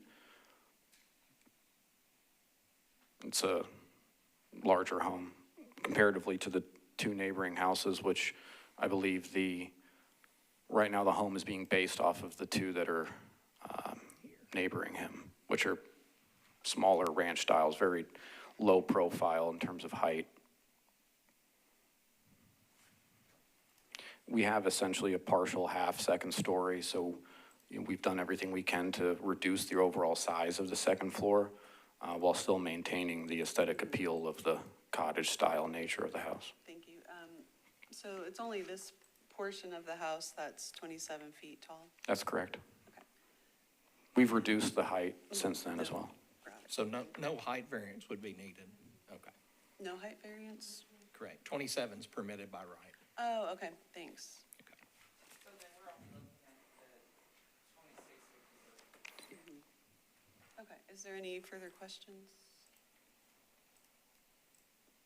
This one there. Do you have one, Mr. Cole? No, okay, well, your light was on, I just wanted to make sure it got you. Okay, if there's no further questions, then I'll close the public hearing. All right. Thanks, sir. Appreciate you. And we'll discuss. It seems to me the applicant went back and revised their plans dramatically. And it's just a matter of maybe a 200 square foot variance. I'm supportive of the variance. I know we talked about the Shelby Park being next to it, so that kind of shortens what they could actually gather for the technical overlay on the corner. Lower the height. Providing this picture really helps too, because it gives context to what it'll look like around everything else. I think they did a good job balancing something in the future with the surrounding, like those ranch houses that are next door that they're doing this across the street. No, I totally agree. From Thank you. Thank you. variation in size, we're only looking at this 100 square feet, and I think it architecturally matches the style and form of the I'll make a, go ahead, no.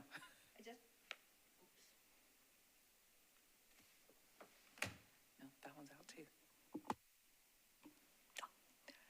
I do appreciate, the first time when I read the plan, I mistakenly 3475 was a footprint. So I was a little surprised, we asked to shrink it and extend it, but close look, it says only asking for 200 square foot variance, and I think applicant did a really great job. So I'm in support of this application. So I will make a motion to approve this, considering this house is only compared to houses, surrounding neighbor.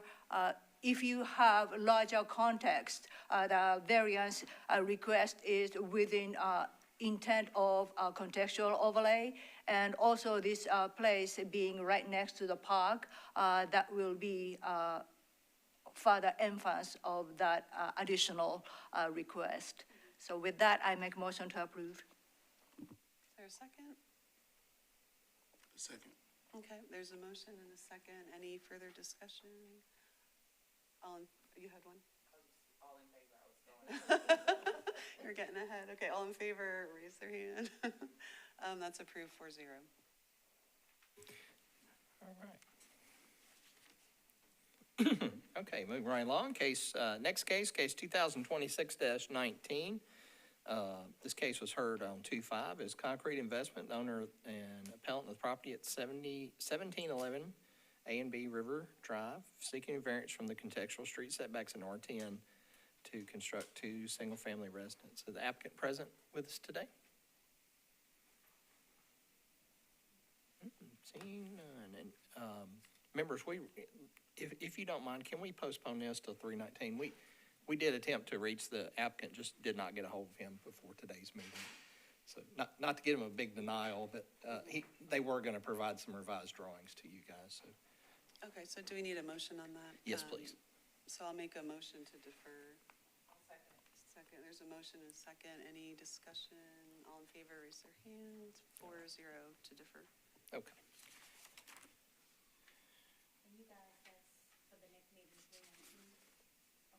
That's right. Okay, members, let's see. Moving ahead, our next case will be our item A case on the middle of page 4, case 2026-25. Aaron Beauchamp, the applicant, Stephen and Susan Coughlin, the owners of the property at 705 WILSONWOOD Place.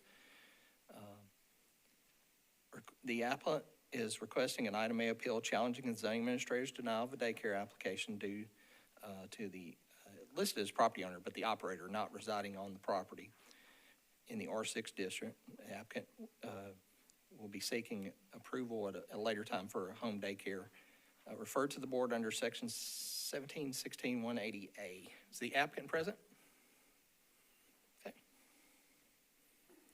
All right. For purposes of this appeal, I talked about it very briefly. This is an item A appeal, so the process is a little bit different. The applicant will go first. I'll just do a brief, here's what the appeal is about, and then I'll turn over to the applicant, who I have 10 minutes to present, along with any persons in support of the applicant's position will come first. And then second, I'll go second, and I'll have 10 minutes. I will not use the full 10 for my portion. And then after me would be any parties that support my position in this case. And then afterwards, the applicant, whatever time you have left out of your first 10 minutes, you'll have for rebuttal of everyone that came after you. So, all right, with that, I will turn, just very briefly, and I'll stop here with this, but this is the section of the zoning code that's at question here. The applicant is appealing my interpretation of requirement that the daycare home operator be an occupied residence and must reside on the premises. And so the applicant disagrees with that position and filed this appeal. And with that, I'll turn it over to you. Good afternoon. My name is Reed. I am appearing on behalf of the appellant, Aaron Beauchamp. Can we get a last name as well? Yeah, Reed Ulmer. This is an item A appeal requesting an interpretation of the zoning code language that allows a daycare home in the zoning district by special exception only when located in an occupied residence. The zoning administrator has interpreted occupied residence to mean owner occupied, that the owner must live in the home. The ordinance does not say owner occupied, it says occupied. This appeal asks the board to interpret that the term according to its plain meaning, occupied, means actively used. It does not require ownership or personal residence by the owner unless ordinance explicitly states that requirement, which it does not. The property at issue is a residential structure and will remain residential in appearance, scale, and function. It will be actively occupied by a daycare operating within a residential home. The daycare will use the home daily. Children will return consistently, and the property will be actively used and occupied. Interpreting occupied residence to require owner residency adds a condition that does not appear in the ordinance text and narrows the use more than the code provides. This appeal does not request approval of the daycare use, a variance, or a rezoning. It requests only an interpretation of the term occupied residence as written. The appellant respectfully requests that the board interpret occupied residence to mean a residential property that is actively occupied and used, including occupation by a daycare operating with a residential structure rather than requiring owner occupancy. Thank you. Okay, any questions? Okay.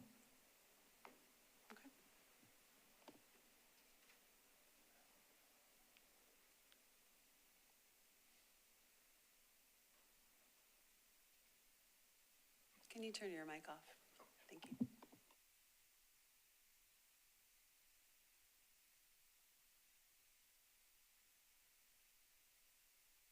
My turn? Okay. Okay, members, I'm Joey Hargis, the Metro Zoning Administrator. And for you today, as the applicant stated, is the operative words inside the zoning code about this, and this is the code section that deals with daycare homes. Daycare homes shall only be permitted in an occupied residence or accessory to another institutional use. And then listed below that are the other conditions, but what's at issue before you today is the first one. And to me, a daycare home that is not occupied by the operator is called a daycare center. The Metro Council created two different counts in the 98 code to separate commercial daycare centers that have no other use but a daycare center from daycare homes, which were intended by the council to, that the operator of the daycare reside on the premises, either as the owner of the property or as a tenant. And the reason I respectfully disagree with the applicant's request is to operate a home daycare center remotely by the operator not residing on the premises. The zoning code, as the applicant stated, this doesn't specifically say it in the code. My powers as zoning administrator are, one of those powers is to interpret the zoning code. The zoning code cannot possibly be written for every possible scenario under the sun. So it gives the zoning administrator the authority to interpret the code. And I've interpreted the code as such that a daycare home, and as Webster's dictionary, home is not defined in the zoning code. The zoning code specifically points us to Webster's when a specific term is not defined. So Webster's, as I'm pulling here, a home is a place of one's residence, the domicile. The definition of residence says a building used as a home. Those appear to me to be synonyms, that home and residence, you know, for those who may not know what a synonym is a word that has the same meaning as another word. And when I look up the word residence and synonyms for residences, strangely enough, the word home appears. So we're back to the first one. So taking the code as it's written, it shall only be in an occupied residence. Again, Webster's defines residence as a building used as a home.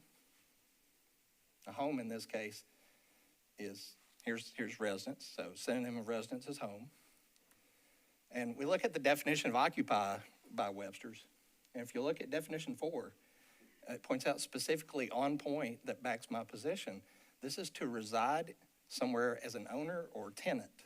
So the zoning code in this case, daycare homes are intended by the Metro Council. I'll agree it doesn't specifically say it, but when you look at the words together in their customary meanings and synonym meanings, this is intended that the operator of the daycare resides on the premises and they're using their home as a child care facility. And Otherwise, I would argue to you, there should be no distinction between a daycare home and a daycare center. There's no need to create a daycare center definition. The daycare center definition is intended for the commercially operated. That's all it is. That's all that building does is daycare. It doesn't do anything else. So respectfully, I ask that you reject the applicant's arguments in this case because to read it otherwise makes no sense with how the zoning code is written. With that, I'll yield the balance of my time unless you have some questions for me. I do have a question. Yeah, if they were to not live here, would it be then a daycare center that we would look at? Yes. Not today, but. Yes, that's what I would classify the use. If they do You would not reside on the premises. The they are daycare center. And as you noticed in this, Jan, the Coughlins own the property. So the Coughlins could operate the daycare home. Or Ms. Beauchamp could operate the daycare home as a tenant, but they've got to reside here. They can't not be present. They can't. Is a daycare center allowed in this? In this particular, it is allowed in this zone district. It may not meet the criteria for child care center. Again, they haven't submitted that No, type it's of not request. before us We'd look today. at it, but yeah, I mean, the property is zoned for both daycare homes and daycare centers. Okay, thanks. Okay. Any questions, further questions for me? All right, with that, are there any parties present who are supportive of the zoning administrator's position? Okay. Seeing none, sir, they will put the balance of your rebuttal time. I'm happy to do it for you. What was the amount? 8:10, okay. And sir, if you'd like to address anything on rebuttal, the floor is yours.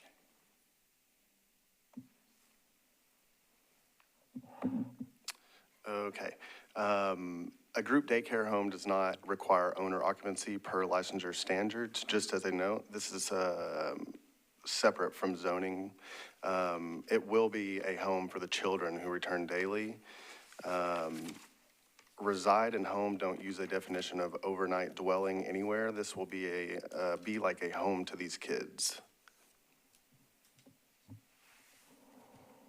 Okay, any questions? Okay, then we'll close the public hearing and discuss.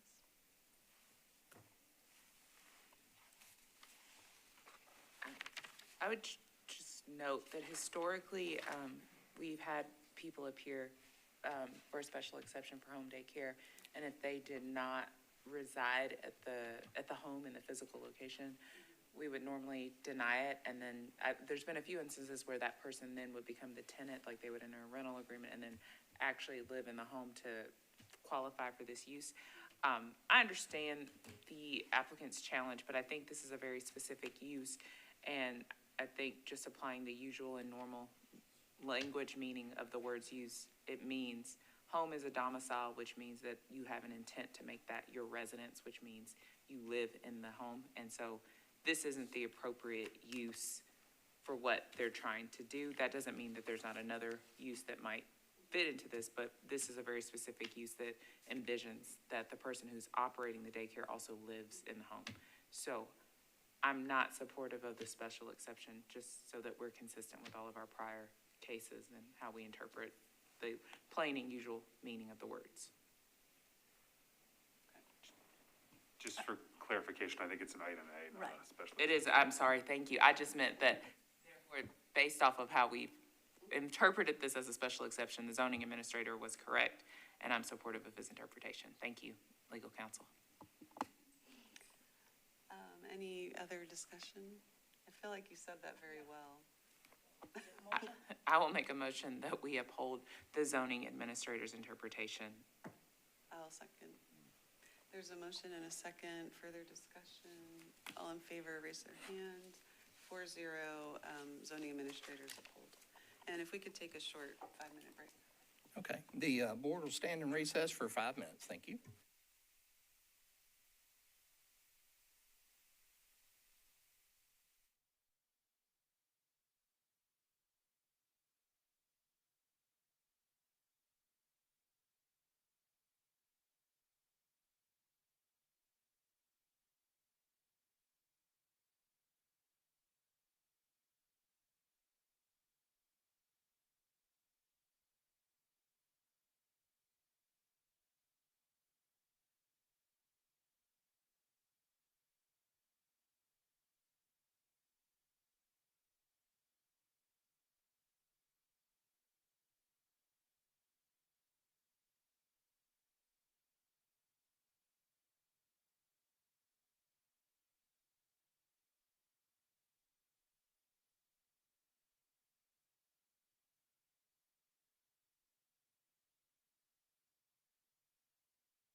Session. Our next case before us is case 2026-29. Mr. Dwayne Cuthbertson's the appellant, 1024 through 1026 3rd Avenue LLC, the owner of the property at 1026 3rd Avenue South, requesting a special exception to amend the approval conditions within the Board of Zoning Appeal case 25-109, which I'll bring up before you in the CS Zone District, seeking to construct a mixed-use development. Let me bring that up. This case was originally heard by the board on November the 6th of 2025 for special exceptions to allow street and rear setback encroachments and building height for a mixed-use multifamily development. This board approved the conditions subject to the following requirements. One, that 1.5 parking ratio per unit with a minimum of 10 spaces dedicated to retail, a brick facade on all sides with the exception of the rear of the property, and a dedicated mural space for the neighborhood. The applicant came to me requesting to amend one of the conditions, and additionally, I don't currently have a slide for this, but I'll pull it up during their part of the testimony, to amend the building elevations to reduce the height from 8 stories down to 7, and they took some of that massing of that 8th floor and changed the overall footprint of the building. This board, in your rules, does allow some minor deviations from a plan. You kind of granted that discretion to me that it meets the intent of what you looked at. I felt with the change of condition and the change of the footprint was enough. They needed to come back here and ask. So that's what they're back here for, is to ask for approval of the elevations. I don't have a scan of this on the screen, but the original elevations, kind of see my note here. Originally, it was sort of a L-shaped building, and then they took that massing down and turned it around this courtyard. So the original footprint was kind of like this, like a backwards 7, and then they added this little area as footprint on the ground. So I thought that a significant enough change, regardless of the condition they wish to change, that it needed to come back here. So that's what's going to be before you, is the elevations they submitted. The elevations that were submitted, that change. And then I'll let Mr. John Michael cover conditional changes they wanted to make to the conditions that you placed. Just for everybody here, that this is not a do-over or redo. They are vested in the plan that you previously approved. So if this board denies this request, they'll travel with the same plan that was approved, but they are requesting to amend the plan. And before we get started, I do want to disclose, I was briefly an employee of Pfeffer to Road, but I can still be impartial in this case. All right. So with that, we've recapped the sort of the changes in here. Mr. Michael will cover any changes there too. And with that, I'll turn it over to, let me ask first, are there any parties here opposed to the case? We do have some folks there at the rear. Good. So we'll have 10 minutes for each side to present their testimony, and I've got the clock ready to go. Mr. Michael, with that, I'll turn it over to you. Thank you, Mr. Hargis. John Michael from the Thompson Burton Law Firm, 1801 West End Avenue. As Mr. Hargis carefully and thoroughly explained, this is a request for a special exception approving a slightly different plan than you saw last time. It is a shifting of the massing downward, basically, from an L-shaped building to more of a C-shaped building, if you will. Might be the simplest way to explain what we're changing there. We think that change is minor. We think it is less height, which, as you'll note in the planning department's recommendation, was a source of joy for them. They like seeing less height because this is already taller than they sometimes approve, so they like seeing it reduced. Additionally, they're supportive of the second part of our request, which is the request to amend, not eliminate, but amend the condition that had been adopted by the board as to the parking count or the percentage associated to establish the parking count. As the board members know, the Metro Council, in an effort to promote less parking in its downtown or urban zoning overlay areas, changed the parking count requirements in the Metro Zoning Code in this area and others within the UZO to a minimum of 0. At no point have we thought that 0 is the right parking count for this particular project. However, after having that condition placed by the board and having discussed it with neighbors and thinking that that would work fine, what we learned from our engineers is it would actually, at the percentage or at the ratios previously conditioned, that would require an additional third story of downward digging and excavation, which runs the price tag between about $1 and $1.5 million to get down to a third story on that of underground parking. While we're committed to providing subterranean parking and providing a 1-to-1 ratio on that, far in excess of what the zoning code requires, we know that that particular 1.5 ratio is one that is extremely detrimental to the project in terms of the goals plainly outlined by planning, adopted by the Metro Council, and for this particular area in a transit-friendly downtown area. We think that even 1.1 may be overparked, but we're more than willing to provide the 1.1 ratio to support the 98, I believe it was, residences that will be a part of this project and the small retail areas down below. The updated layout, if there are questions, my client, Mr. Dwayne Cuthbertson, is with me and can address questions about the layout should the board members have them. We'll note that also that in this case, the requirement for parking as adopted by the board actually exceeds the maximum parking count adopted by Metro Council in their last ordinance change. As a result, as drafted, and this is my legal argument only, Mr. Hargis and I have not dug into this deeply, it's an unenforceable condition as is, so some sort of a modification is needed. What we request and propose to the board is the 1-to-1, which gets over 100 parking spaces for the project for the less than 100 residences in the project, greatly exceeds the Metro's legal requirement and provides more than adequate parking for the project in this particular neighborhood. While there may be some questions about the ordinance itself, we'll be glad to answer those. I'm sure staff is more than equipped to do the same. We would note that with the special exception, the same parameters as always apply. The unique parameters here outside of the traditional 17.16.150 language gets into basically, does this project as proposed compromise or damage the air and light effect for the property or the surrounding properties? Clearly the answer is no. We've actually made it smaller than the original proposed and approved height, so we think we're fine there. And additionally, does anything about the proposed plan damage or deter the streetscape in the immediate area? No, in fact, we're adding sidewalks that don't exist. We're updating a lot of things in the area to make the streetscape a much better experience visually and functionally. In those regards, we believe that we have clearly met the requirements for approval of the special condition. As the board knows, if in fact the board determines that the conditions are met, then it is no longer a discretionary matter as with variances, but in fact a requirement that the board would approve if in fact you agree that those conditions have been met. And as to the parking requirement, while we're happy to entertain any additional discussions the board may want to have in terms of the appropriate ratio, we believe that parking more than 1-to-1, which is what we propose, but merely adopting the 1-to-1 ratio is the right outcome that greatly exceeds what the law would normally require, that doesn't exceed the maximums that are restricted under the Metro zoning code as the current condition does, and actually strikes a harmonious balance, more than a middle ground to the benefit, we think, of the project and we hope the neighborhood. Naturally, we're eager to answer any questions that you may have, and I'll stop talking at this time to invite those. Are there any questions? Okay. So these other conditions, you'll still keep those in place, brick facade and mural space?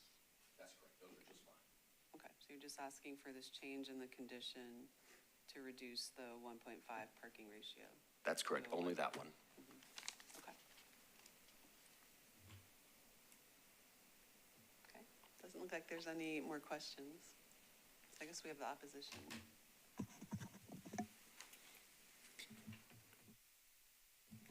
Okay, if those parties opposed would like to come forward this time, you'll have 10 minutes in the aggregate amongst all speakers to use. Mr. Michael, I forgot to note you've got 5 minutes, 13 seconds on rebuttal.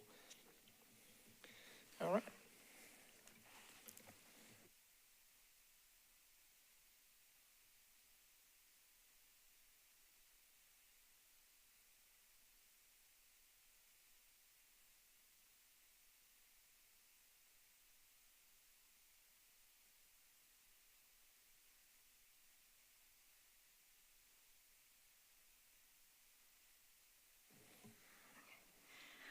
Hi, good afternoon, Board of Commissioners. Thank you so much.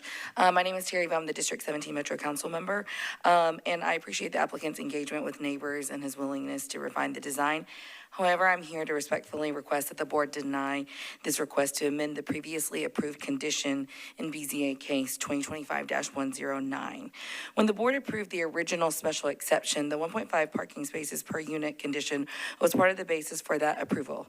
It was not incidental. It was a mitigation measure designed to ensure the project would be harmonious with the surrounding area and would not adversely affect public welfare. Neighbors relied on that representation when evaluating the project's impacts. Under Section 17.40.180C, the burden is on the applicant to demonstrate that an amendment will continue to meet the standards of a special exception. Financial feasibility or excavation costs, while understandably concerns, are not zoning criteria. Economic inconvenience does not negate the need for conditions that protect surrounding properties.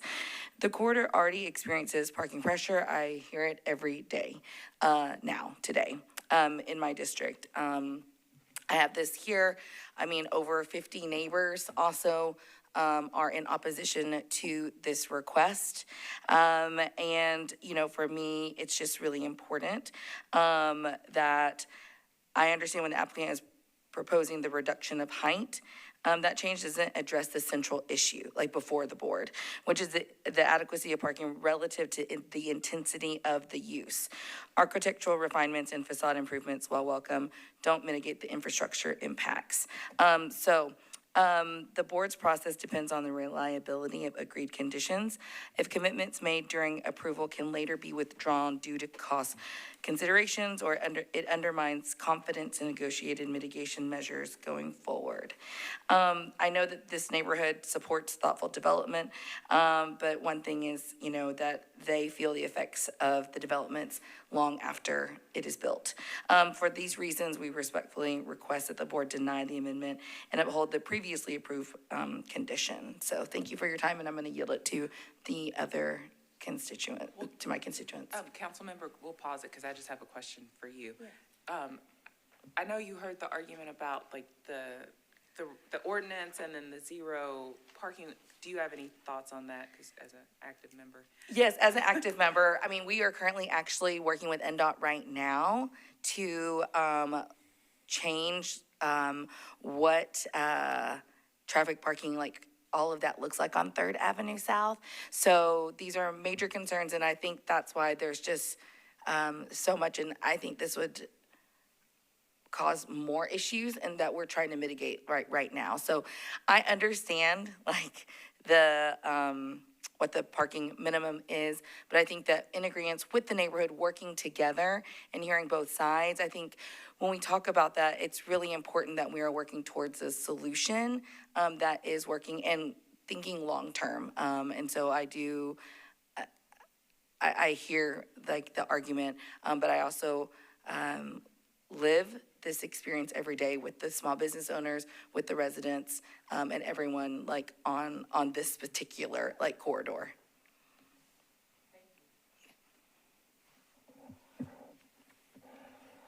Hi, my name is Alex Fang. I live at 20A Claiborne Street. I have the honor of being the president of the Chestnut Hill Neighborhood Association. That's the capacity I'm speaking in today. Councilwoman Vo kind of nailed it with some of our concerns. For context, back in the fall, Richland reached out to the board to discuss this project. We met up. It was a lovely hang, to be honest with you. We talked about the neighbors' concerns. I think one of the things that people don't understand about the neighborhood is we are in favor of development as long as it kind of is attuned to the culture and the charm that the neighborhood has built over the past century. Many businesses, including some here, have made good on that. We relayed that concern and the parking concern, which is as new businesses come in and there's not sufficient parking, they're parking in neighbors' driveways, they're parking on the street, places where they're not supposed to be at all, and it's creating a hassle for those that live here and have built the neighborhood into the kind of place where businesses want to come in. The reason we're being given for lowering the parking is in order to make these new units affordable, there has to be less parking. I find it hard to believe there is no arithmetic that can be done wherein there is sufficient parking, affordable units, and the builder has a profit that a lot of us would look at and be like, oh, that's a lot of money. So I do think it's possible, and I would implore those to explore that. I want to thank you all on behalf of my neighbors who couldn't be here today since it's the middle of the day. My coworkers seem thrilled I'm not in the office, but that's neither here nor there. And I want to cede my time to some of the businesses to speak about the parking concerns as well. My name is Ronnie Booth. I live at 1229 2nd Avenue South. In piggybacking on Alex's comments, I serve as the development liaison for the board as well. We met with Richland back in the fall, and that 1.5 parking spaces was discussed from the very first beginning, the very first meeting with the developer. It was the foundational basis that the neighborhood began even opening a discussion to allow an 8-story building with no context in our neighborhood. This building dwarfs all of the other buildings around it, and had we discussed parking at a different level, the entire neighborhood would have had a different voice in it. That's why this matters. I completely hear and understand the argument of the max height being discussed in council currently right now. However, if the ratio is a challenge, then let's give that parking to public access parking and triple the amount of parking spaces dedicated to the retail. Retail is a challenge along the street. There's a 700 square foot cafe that had to get parking across the street from them because that 700 square foot cafe had so much impact in the neighborhood. We love our small businesses. We want more to come in. We're excited for the retail component here, but these were foundational agreements made with the developer before we began a discussion. So to have the developer come back and request a parking ratio significantly lower than what was even discussed then is a foundational breaking of the agreement that we had. And I would like to turn it to one of the businesses along that block face who has experienced significant issues with the traffic over here. Robert Price, B&P Ice Machines, 3rd Avenue South. Of course, we've been there since 1984, and so we've seen a lot of changes. The parking requirements being diminished over the years leaves me running a business. I have to meet a tractor-trailer truck at 6 o'clock in the morning now because you can't get in after that. When they come down the middle of the road at noon, there's nowhere to park. People parking all over everywhere. That's clearly marked not to park there. And as far as they go, I mean, I don't care if they go 100 stories high, as long as the first 20 is parking. You know, it's just not, it's not Metro Nashville's place to have to provide parking on a street for everybody's, you know, everything that everybody wants to do these days. It's just not their place.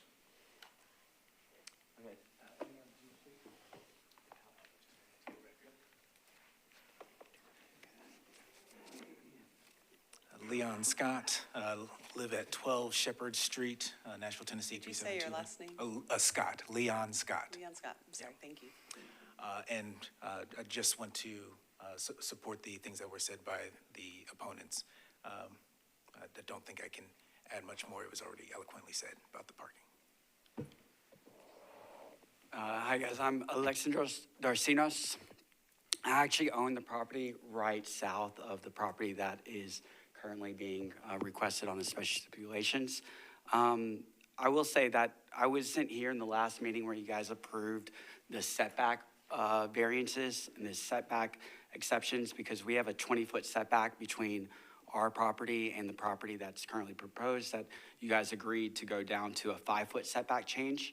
And along with a 3-story or 3-story height restriction that is now 8 stories restriction according to last stipulation. I think they brought it down to 7 stories. So that greatly impacts our property. And even though the everyone spoke before about the parking issue, and I think they did a great job, but one thing that wasn't addressed is there is an elevation that I see here that's showing the new proposal for a C shape that would also greatly affect my specific property in our area when we're talking about air rights and talking about the height restrictions. Because the last proposal that I saw was only a certain area, about 30 or 40 foot surface area going up 8 stories on our property. Now we're talking about from front all the way to the rear of a building that's going up 8 stories next to our property with only 5 foot away and 3 foot underground or 3 stories underground. So I just want you guys to consider, I know there hasn't been much discussion about that particular part of the proposal, but I feel like without elevations or without more information to be able to understand what that looks like or how that would affect the neighbors, it would be advised to kind of rule on that as well. And that's all I have. Thank you. Okay, any questions? Okay, we'll call back up the appellant. What did I do here? That was terrible. Good grief. Hey, got pretty close.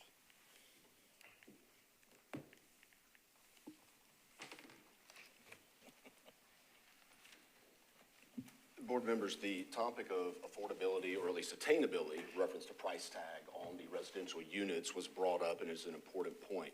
The desire to not have extremely expensive downtown units here, which, by the way, represent a for sale product in this instance, which we're finding to be more and more desirable in neighborhoods, is noteworthy because it is relatively simple math. The more expenses goes into a project, regardless of what those expenses are, yields higher price tags, necessarily and by definition. That's the arithmetic of building multifamily residential, single-family residential, or anything else. Ergo, very directly in this case, there's the arithmetic. More spaces equals more expensive housing, and therefore farther and farther removed from not just the statutorily identified affordable housing, as we always say, capital A, capital H, but attainable housing, slightly less expensive housing, slightly more reachable housing, especially on a for-sale product. The most important thing here is when we realize that the condition that is in place, in fact, exceeded what the law allows, and therefore, respectfully, just an oversight by us, by the opponents, by the board, by staff, by everybody, we're not allowed to do that which the board ordered with regard to this particular parking count. Some change is needed, whatever that may be.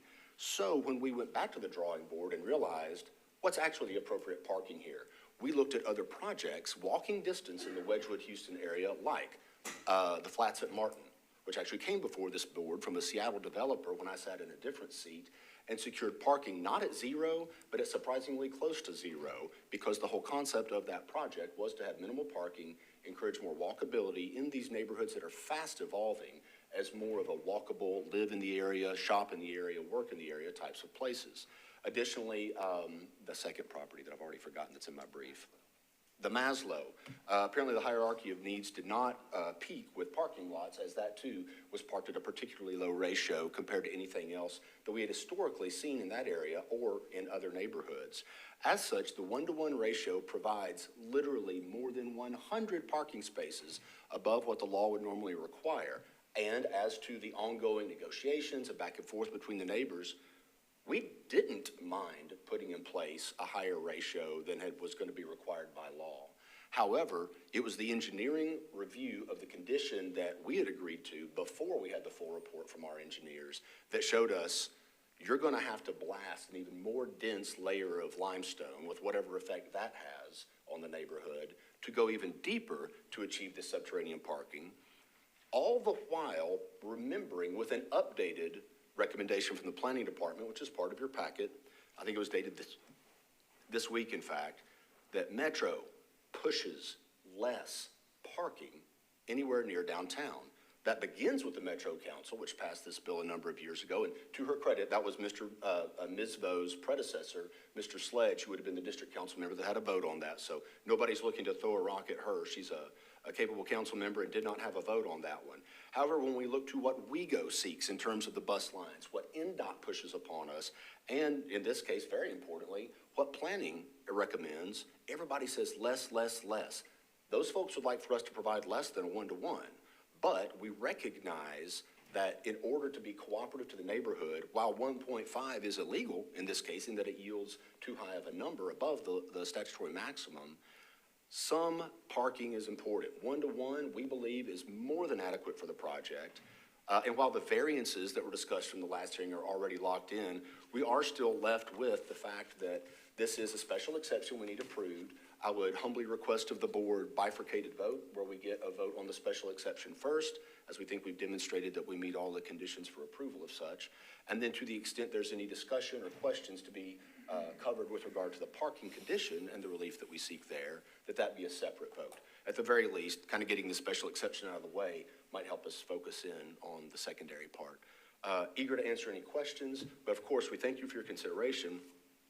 and request both approval of the special exception as well as approval of the modification of the parking count. I just wanted to say that we only have 4 members, and I don't know if we're going to get 4 votes on both of those things. And so I did want to ask legal counsel, did our prior order violate law? As it seems like as the applicant is suggesting? I would need to look at the issue, but I do not believe that if there's an agreement between the BZA and the applicant, that it would violate the law to agree to certain parking requirements.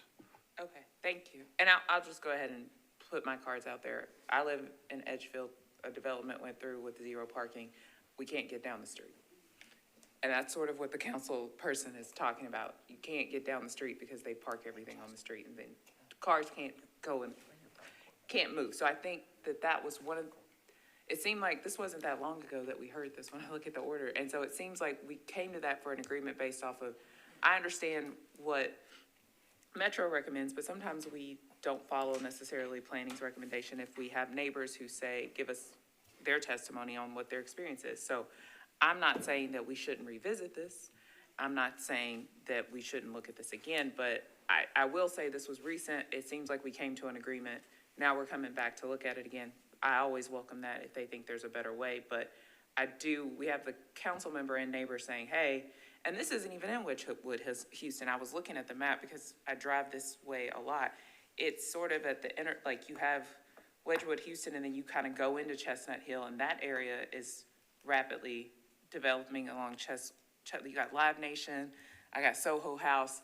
I don't know what is at the old hosiery factory, but it's all like coming up at the same time along with this. And so I understand that this is a developing area. I'm not saying you've got to park it to the full, but I also know that sometimes you can't move along these streets when we keep reducing the parking, because these streets are pretty narrow. And I need someone to remind me, isn't some of these streets like one way, like 4th is one way, you got the Nashville Cemetery, 3rd Avenue is one way. And so then that kind of also creates a problem because you can't even get to certain points without like completely going all the way down 4th, turning around. I'm right about the area, right? Like I just want to make sure I'm grounding myself in this area. Okay, so I just think you probably won't get 4 votes. We might want to defer this. You might want to meet with these people again, because I don't know if you're going to get 4 votes today. And I don't want to waste people's time because it is the middle of the day. So I'm going to let the other people talk. Okay, so I guess your question was if they wanted to defer, is that? Yeah, because but also everybody else has an opinion, so you guys might want to word it, and maybe I'll change my mind. I'm listening. Yeah, I think we just need to finish asking our questions and close the public hearing. Did you have a question? Yes. I had a few questions. So one is regarding parking, because I think the current proposal is 98 unit and then proposing 109 parking. So my question regarding to the parking is there any allocation parking spot for the retail business or otherwise? Or is it all for the resident? That's question number 1. And then there was opposition group was brought up by one of the opposition group, the setback. I think previously approved our plan is L-shape and now turn around and became C-shape. So what is the setback closer to said neighbors? It would be very helpful for us to know, is it indeed encroaching or changing those setback from previously approved plan and current proposed plan? So that would be very helpful. Sure. Your 2 questions in order. The condition that was put forth involved a dedicated 10 spaces for retail. We have included that in the 109 for the 98 units. So that creates the 10 dedicated for retail as contemplated, as previously discussed, and still leaves the 1-to-1 ratio for the residential. As to the second question regarding setbacks, the variances on the setbacks are not at issue today. They remain in place, and there's nothing about the plan that encroaches deeper beyond the setbacks that have already been approved by the BZA. So we don't need any vote on that. The votes that I think are before the board, and as Ms. Davis raised the question about whether or not to potentially defer, we would very respectfully and humbly solicit perhaps a vote on the special exception question, at least today, to lock that in, and then in continued discussions with neighbors, the council member, we can all narrow in on the parking question. That seems to be the primary issue anyway. Toward that end, happy to answer questions about that idea or discuss it if need be, but that's what we had hoped might be a nice middle ground, and then if we have to defer to a later date for the parking condition question, then we can. One important note on that parking question, and Mr. Hargis, I think, will need to back me up on this. In a bit of a quirk at that hearing, the previous hearing in November, the board did not, in fact, vote on the conditions that are a part of this. It was an oversight because, as the opponents have said, these are negotiated, discussed conditions between the developer group and the neighbor group.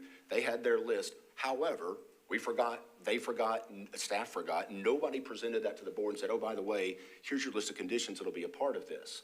However, recognizing that that was the intent, that there had been a meeting of the minds, we, the developers, the potential beneficiaries of that mistake, said, no, we understand. Please go ahead and include those. That'll be fine. Even though the board didn't vote, we're confident the board would have wanted that because those are the conditions that were discussed.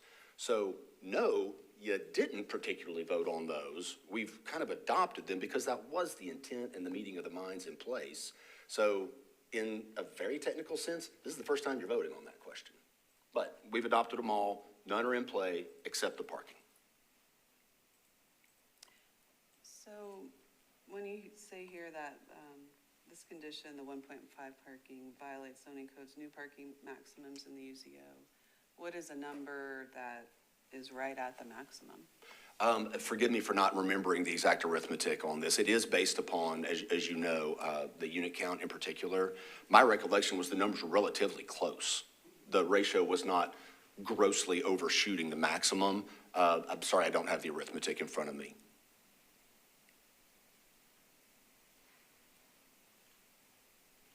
Any further questions? Okay, well, did you have anything else? We'll close the public hearing if you all don't have anything else to say.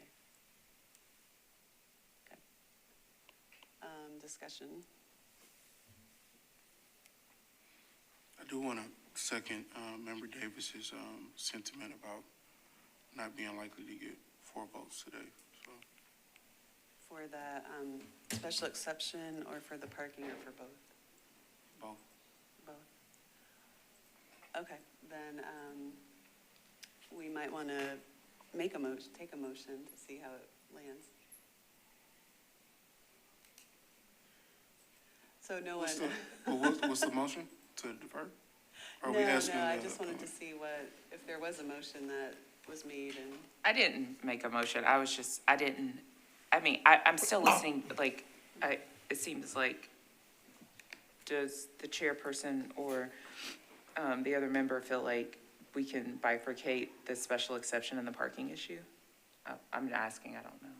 Like, I don't know how you guys, what your thoughts were about it, so I don't want to presume. Right, I would love to hear, current, for us to understand existing current ordinance, because parking minimum, parking maximum, and what the actual number will be without having, solid foundation, I'm a little hesitant to even discuss about that. And I will say too, just in my time on being on this board, sometimes people come and say, hey, this is what the law says the maximum is, but because of this context and because of this, we're gonna provide more than that because it's unique. And so it's like, the law doesn't occur in the vacuum. So yes, this is the law, but that doesn't mean that, just like Mr. Michael pointed out, you guys sort of contracted out of that. Thank you for being honest and saying, hey, we wanted to make sure we came with clean hands. Thank you for that. But I just think that, at least listening to the arguments, I can't vote one way or the other because on the special exception or the parking issue because of the changes. I would like more information as well, so. Okay, so I can make a motion. Are you? No, that's what I was looking for. What would the motion be? So it sounds like you have a motion to start off. I just think it sounds like we would like more information on how the changes impact the special exception that was previously approved, because we did have testimony from opposition that they were concerned, the neighbor was concerned about impact to light, shadow, and air on their property. So I would want information on that. And then also more information on the parking issue. Legal counsel said that he would look into that. I understand what the maximum is, but it sounds like the council person in this neighborhood thinks that maybe that's not enough given the uniqueness of this area. So I would encourage the applicant to look at that. So our motion is to come back with more information on those two things, and we can defer it to our next meeting. There's a motion, second? Is there a second? There's a motion and a second. Any discussion? All in favor, raise their hand. So it's 4 in favor of the deferral.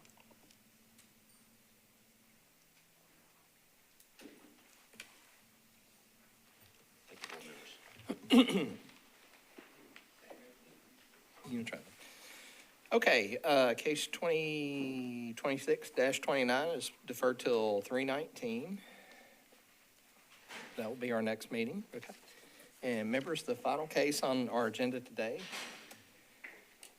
is case 2026-32, Fravert Services, the appellant, 1300 4th Avenue South, LP, owner of the property located at 1290 4th Avenue South, requesting a variance from street setback requirements in MUL-A-NS, the UZO, the applicant seeking to construct a monument sign referred to the board under section 1732070. And members, my laptop just croaked up, so if you'll give me a minute.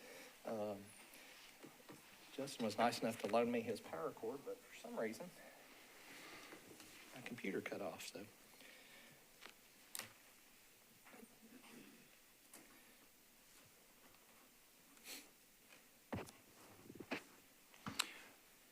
Good afternoon. I'm David Brandt with Fravert Services, 133 West Park Drive, Birmingham, 35211, here to represent our client in the matter of a monument sign for the subject property.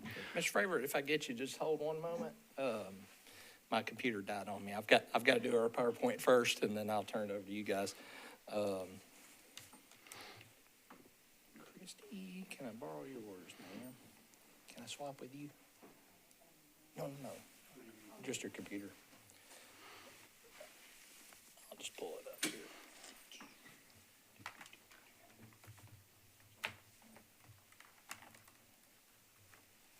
Mr. Hargis, will we have 5 minutes on this one or 10? 10. All right. Give me 1 second. Let me pull up PowerPoint.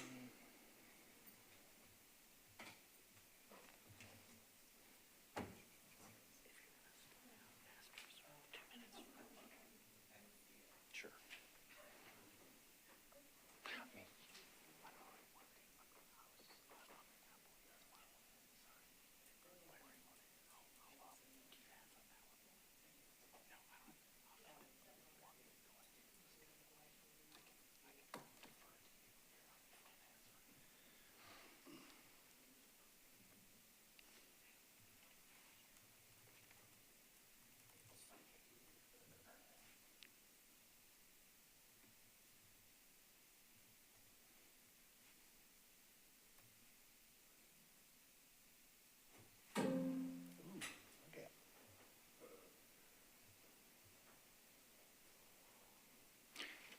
Motion approved. Okay, now we're back. Thank you, Christy. The subject property is located on 4th Avenue South. The nature of the request is a street setback variance. The zoning code for monument signs requires a 15-foot setback from the edge of the right-of-way, regardless of its orientation with the right-of-way, which I've had some chats with planning. Perhaps we may need to revisit this portion of the code. But the intent of the setbacks obviously is so that monument signs, which are signs mounted at ground level, don't violate or create a visibility issue along the public street. So here on 4th Avenue, this property is a one-way street running from left to right in this next photograph. So the location of the monument sign, which you'll see on the overall site plan, is located here. And then a zoom in of that, based on my measurement scaling, it appeared to be about 2 feet from the edge of the right-of-way located in a planting area that you see there. And the zoning code requires a 15-foot setback, and then the bottom portion of this is the elevation rough sketch of what the sign would say and look like. So that's our record. Gentlemen, I'll turn it over to you guys. There you'll have 10 minutes to present, and I'll get your clock operated. And if I could reserve 2 minutes Absolutely. for rebuttal, that would be great. Absolutely. Thank you for that introduction. I'm going to actually turn over the specifics of the case to John Cooper here to my left. Before I do, I will note that this isn't the most current rendering site plan for this project. The sign does not run parallel to 4th Avenue. It's perpendicular at a slight angle, which makes a lot more sense because you can actually read it and get anticipatory visibility as you approach the sign. So it doesn't sit parallel. It is in that planter, but it's turned at an angle, facing people who approach it, driving up the hill. So with that, I was going to turn things over to Mr. Cooper. Thank you, John Cooper with law firm Holland & Knight, 511 Union Street in Nashville. I'm here on behalf of the applicant and developer of the Deluxe WeHo project located at 1300 4th Avenue South. We are seeking a variance from the setback requirement, which, as Mr. Hargis said, prohibits signs within 15 feet of the right-of-way. As shown on the plans that were submitted, there's not enough space within the planter in which to put this 4-foot tall sign back 15 feet. It would be past the building. We believe that the sign clearly meets the variance criteria in the zoning code, which I'll go through. Regarding the unique characteristics of the property itself that leads to a hardship, this site is heavily constrained by the rail line, the right-of-way on 4th Avenue South, and a tremendous amount of grade change, as well as the traffic on 4th Avenue. More particularly, and more importantly, I think, the property is extremely narrow and long. If you look at the site plan, the lot was made out of a series of cut-up triangles when the rail cut was done. So this urban planner where the sign is going was added through discussions with Metropolitan as part of the entitlement process as a way to create a pedestrian realm that activates the street. So that's why you have this urban planner that's pushed up to the right-of-way. I would also note that the developer allocated significantly more right-of-way than what would be required so that you could have wide sidewalks, which was important to planning to help with the pedestrian activation. There are also 2 signalized crosswalks and new pavement markings and striping that will help create a slower pedestrian and vehicular zone. All of this is an attempt to slow traffic, increase visibility, and improve the safety of the area. The planner was designed to create a more of a pedestrian interface. It's a soft, elegant, human scaled sign. It's not a giant sign that's lit up. It has very soft lighting. The hardship was not self-imposed because the need for this sign in this location is because of the constraints of the lot and the need to slow traffic by having this, and structure is not the right word, but having this planter so that it kind of draws attention and keeps traffic from speeding. There's zero financial gain in this proposal. This is just an urban planning element that was designed by the landscape architects to facilitate the placemaking and the pedestrian realm. Granting this variance will not cause any injury to neighboring properties because it is centrally located within the developer's property and has buildings all around it, as you can see. There's been a concern raised about the use of WeHo at the very bottom of the sign because it could cause confusion. I believe the argument was made that this is in Chestnut Hill, not Wedgwood, Houston. We've got several points I'd like to make about that. First, WeHo is not a technical geographic designation in Metro. And more importantly, the property is technically between Chestnut Hill and Wedgwood, Houston. If you look at the Wedgwood, Houston, Chestnut Hill planning study, the subdistrict, I believe it's subdistrict 4, that this property is located in is called the 4th Avenue South Nolensville Pike character area. That's separate from the Wedgwood, Houston character area and the Chestnut Hill character area. These types of designations are used throughout Nashville. If you go to Germantown area, you will see developments with the name Germantown that may or may not technically be within Germantown. But the legal reason why that can't be considered by this board is that prohibiting the word WeHo would be a content-based restriction, which would trigger a strict scrutiny analysis under the First Amendment and the applicable U.S. Supreme Court cases. There are two in particular, City of Austin versus Reagan National Advertising and Reed versus the town of Gilbert. This means that Metro would have to show, or this board would have to show a compelling governmental interest for the restriction and that the restriction was the least restrictive means possible for achieving that. And we do not believe that Metro would be able to show that here.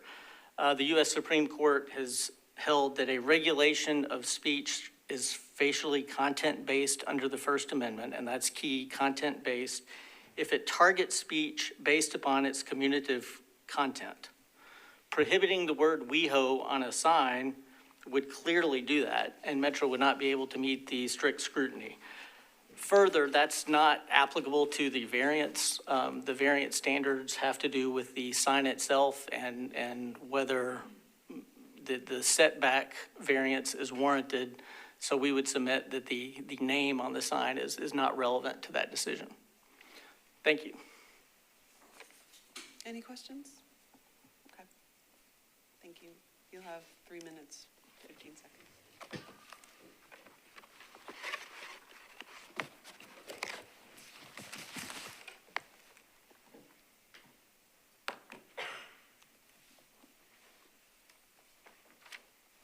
Hi, good afternoon, Commissioners. Thank you so much.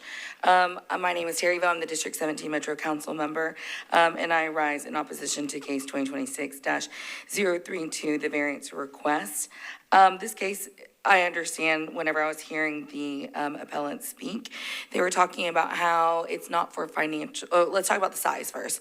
So if it isn't, they were saying, like self-imposed, well, y'all have to base a hardship on that's not related to the land, not self-imposed, not based on economic or marketing considerations, and not impair the intent and purpose of the zoning code. I'm just curious, why does it need to be 4 feet then? Why can't it be a smaller size sign so that it fits into the space that doesn't require the variance?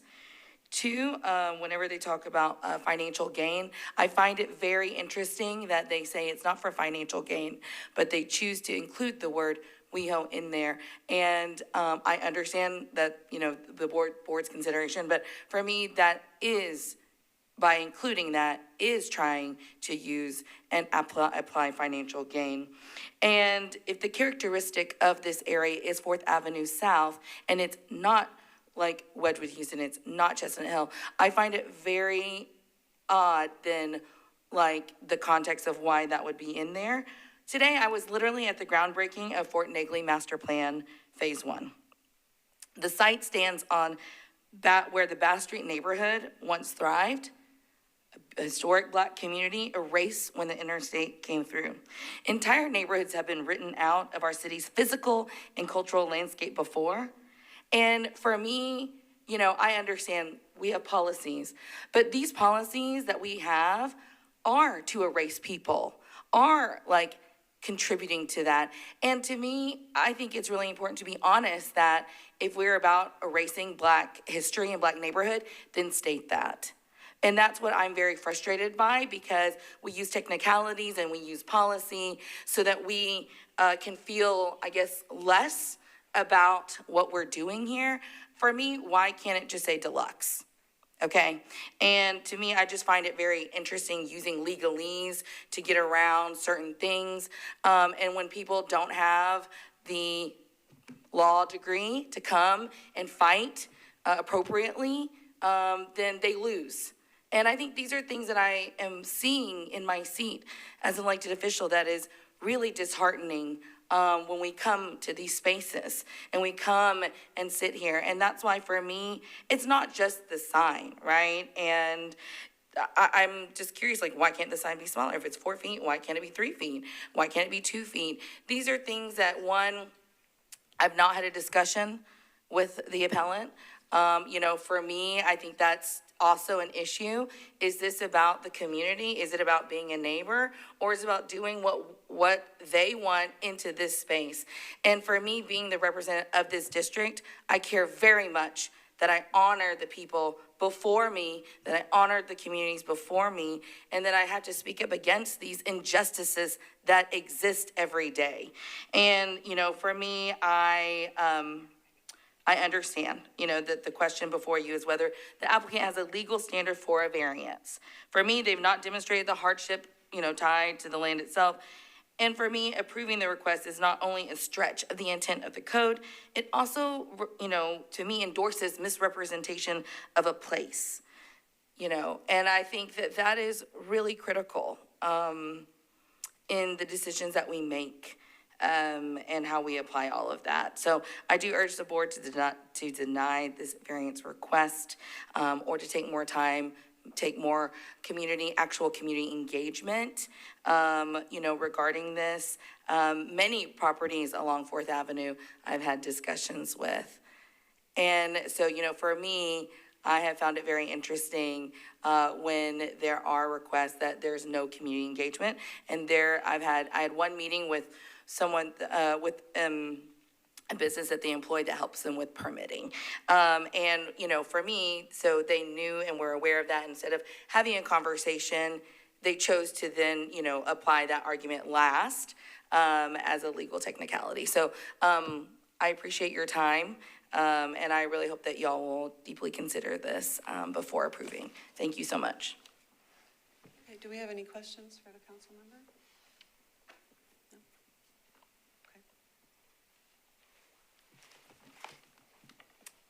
Thank you. I'd like to take a few minutes I have left remaining to address some of those points. I would note she referenced the 4-foot height of the sign. It's actually, the sign itself is 2 feet on top of a 2-foot planter base. And the plantings are around the planter base. So visibly, the sign is only 2 feet.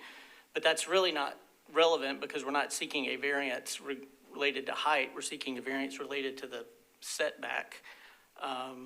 And I would reiterate that we have shown clearly the technical requirements for meeting a variance. And I understand the concern over technicalities and policies, but I would submit that's what this board exists for, is to look at the policies and the technicalities. And so we believe we've submitted ample evidence to show that there is a hardship based upon the property itself that warrants the variance. The financial gain regarding WIHO is the financial gain analysis is based upon the variance itself. So the setback variance is that to, get additional financial gain. And the answer is no, because this was all done to satisfy planning's desire through the entitlement process to enhance the pedestrian realm, which is why we have this planner in this location in the first place. I'm sorry, could you talk about that a little bit more? Because we had one recently, it was off of Charlotte, where it was a bunch of signs. Do you guys remember the one I'm talking about? And it was in the right of way, and the right of way was created because planning put the light there, and we had to hear that one a couple times because we tried to create a compromise between what planning had sort of created, but then also the other property owners talking about how this sign sort of infringed on their sign and their right and imposed things. So I just want to understand, like, what did planning actually require? And does this sign, so take all of the technicality out of it, you're right. We're going to look at this from the perspective of, does this setback, does this variance, is it sort of the minimum of impact that we can create based off of the context of the road, the setback, what you guys are trying to accomplish? So what did planning I guess that's my question, like, what did they require? And can I piggyback on that with a specific question? Does this zoning district require a build-to line as opposed to a setback line for the building? Like, are you required to build to, some zoning districts, you're required to build to the property line? I wasn't sure if this district, and maybe it's a question for zoning, but I think it's along the lines of your question too. And I'm talking about the building, not the sign, just the building. Jared Bradley, architect, developer, and contractor for the project. I can't answer to we have a build-to line on the property right up to the back of basically our right-of-way, 0 to 15 feet. You have to build in the 0 to 15. Correct. And as it relates to planning, what's required, we've created an urban plaza that opens up to this area, and to create a pedestrian realm, because the street's so fast, the cars move so fast, the requirement was much more minimal on the sidewalk width. So we've created a much wider sidewalk there. Planning did not have a requirement of signage or a planter, but the entire intent of the approval process was to create a project that actually helps slow traffic. And so that's why we have such intensive pedestrian crossing requirements, right-of-way requirements, things of that nature. So in terms of the signage, there's no clear definitive requirement for the signage. However, we do know as architects and urban planners that when we create a pedestrian realm such as this, there's a lot of things we talk about edge friction, and creating more edge friction for the pedestrian realm means things like planters, landscaping, signage, benches. We have benches there that are built into this signage planner. We have steps, long processional steps with lighting on it, so that when you're driving down the street, the main intent is to get the signage and these elements at driver's level so that you can see it from the eye. And, you know, if this doesn't get approved, that signage is going up on the building, and it doesn't help any of the intent of slowing the traffic or creating more of an urban plaza. So it was a very intended design result to move that signage down, to create it a little bit lower so that it's in the driver's eye line. It's also, if you look at the map that you're seeing on the screen, the signage and the planter is tucked back into the architecture. So it's not even in the right-of-way at all. So what's behind the signage is actually building, so it's going to be sort of blended into the building itself. So this isn't something that sticks out in the public realm. It's just something that people are going to see as they're driving, particularly at night when it's soft lit.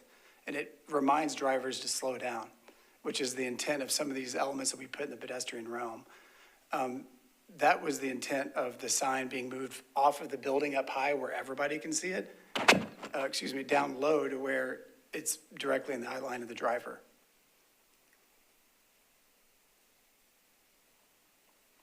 I didn't have anything else. I'm sorry. I'll turn. Okay, I did have a question. The drawing seems to be a 5-foot tall sign with the base and the letters, and you all referenced 2 feet and 2 feet. Yes, the drawing that we have there is, I think, a earlier iteration of the design. The current, if I may approach, I've got current drawings of the signs that I can pass out. Essentially, let's see, yes. So, refer to the page after page 2.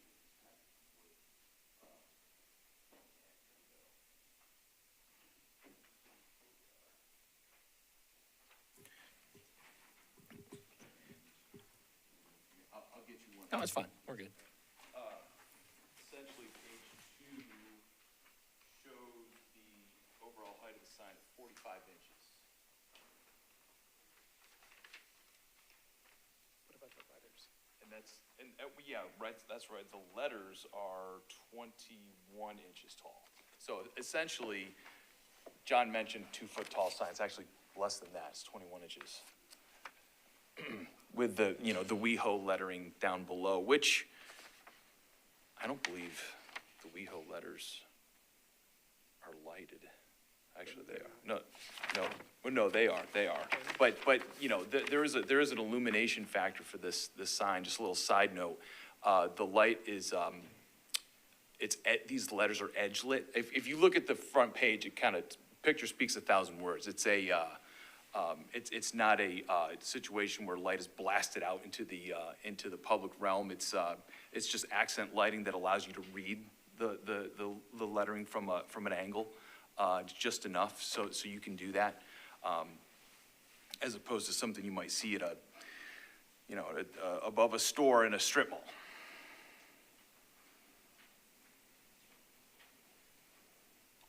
And it was mentioned that you're asking for essentially a 13-foot variance. Is that, I just don't see it noted on No, that's an older, yeah, I passed that out to show you all the current iteration of the sign. The setback, that sign sits 2 feet behind the right-of-way, and so that would be, we would only be 2 foot back from the right-of-way with the edge of the sign, even if it's turned perpendicular to 4th Avenue, and so the request is a 13-foot variance to the 15-foot requirement. If that makes sense. I think it does. I had to think about that, too. So just to, I'm a bit confused on that, because the site plan we have here, I believe that has 15 feet. The document you gave us here Yeah, has that a different orientation than what we're seeing on screen. And That it also sign, s- yes. Also says 15 feet. Yes, sir. I just handed that out Oh, to. no, I understand, I think we definitely need to see this because it shows a different orientation. But what we don't have is a site plan with this orientation showing the 13 feet. Right, and that was something that I wasn't able to get an actual, official image of where the right-of-way was sitting, but in looking at the site, in person, and also with the turning of the sign perpendicular to the street, that actually doesn't change the setback, because the sign really, if you're looking at it, what it does is it pivots. It doesn't, it's still, the closest part of the sign will still be 2 feet away from the right-of-way.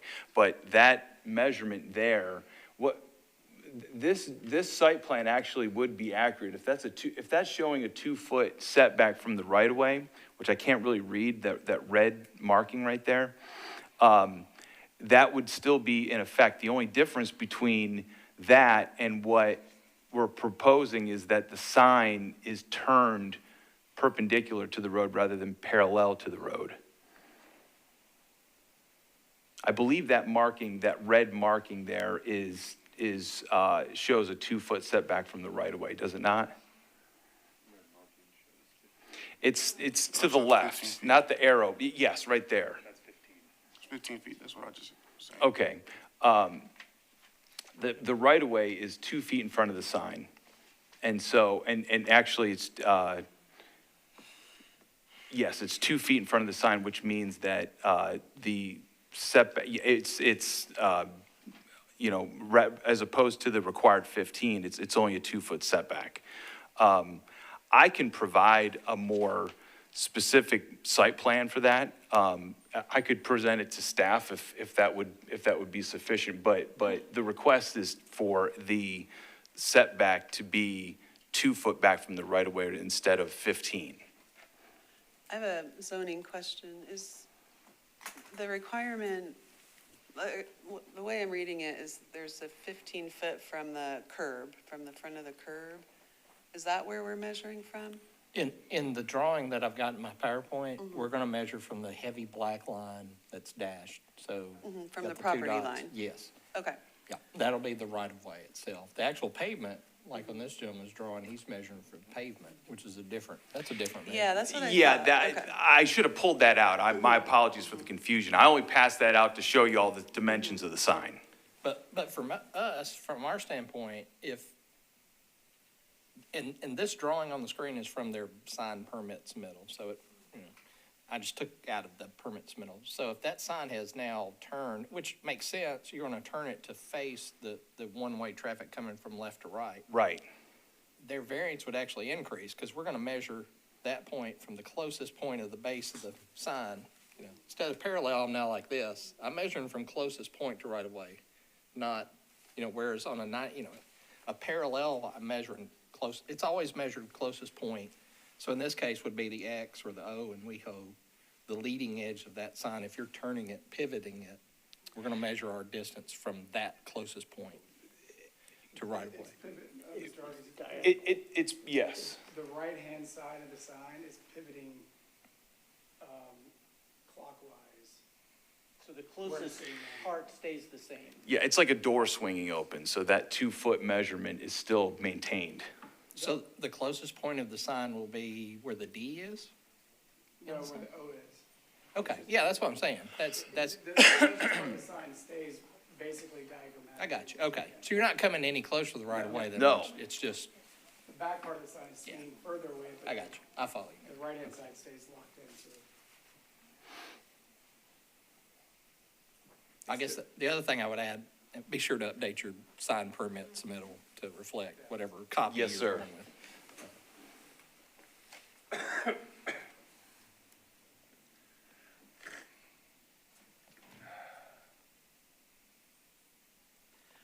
Is there any additional questions? Okay, then we'll close the public hearing.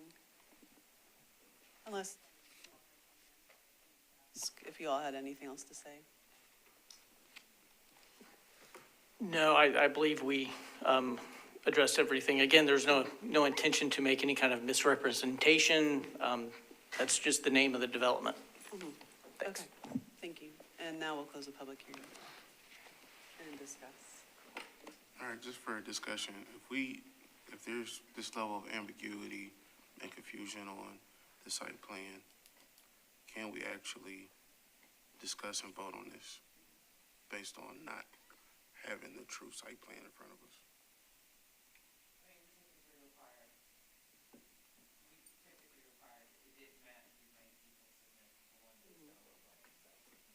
But I think he did. Yeah, but it's not in that location. Right? Well, I think it's not in the location of what's on the screen, but it's in this location. Oh, I thought it was in this orientation, but not in this location. Oh. Same location from what I understand was told. So like in my picture here, I'm parallel. So it's just The swinging back, right-hand, okay. the right-hand corner is gonna stay where it is, but the left is gonna pivot toward the building. All right, that's fine. Yeah. That was my question too. Okay.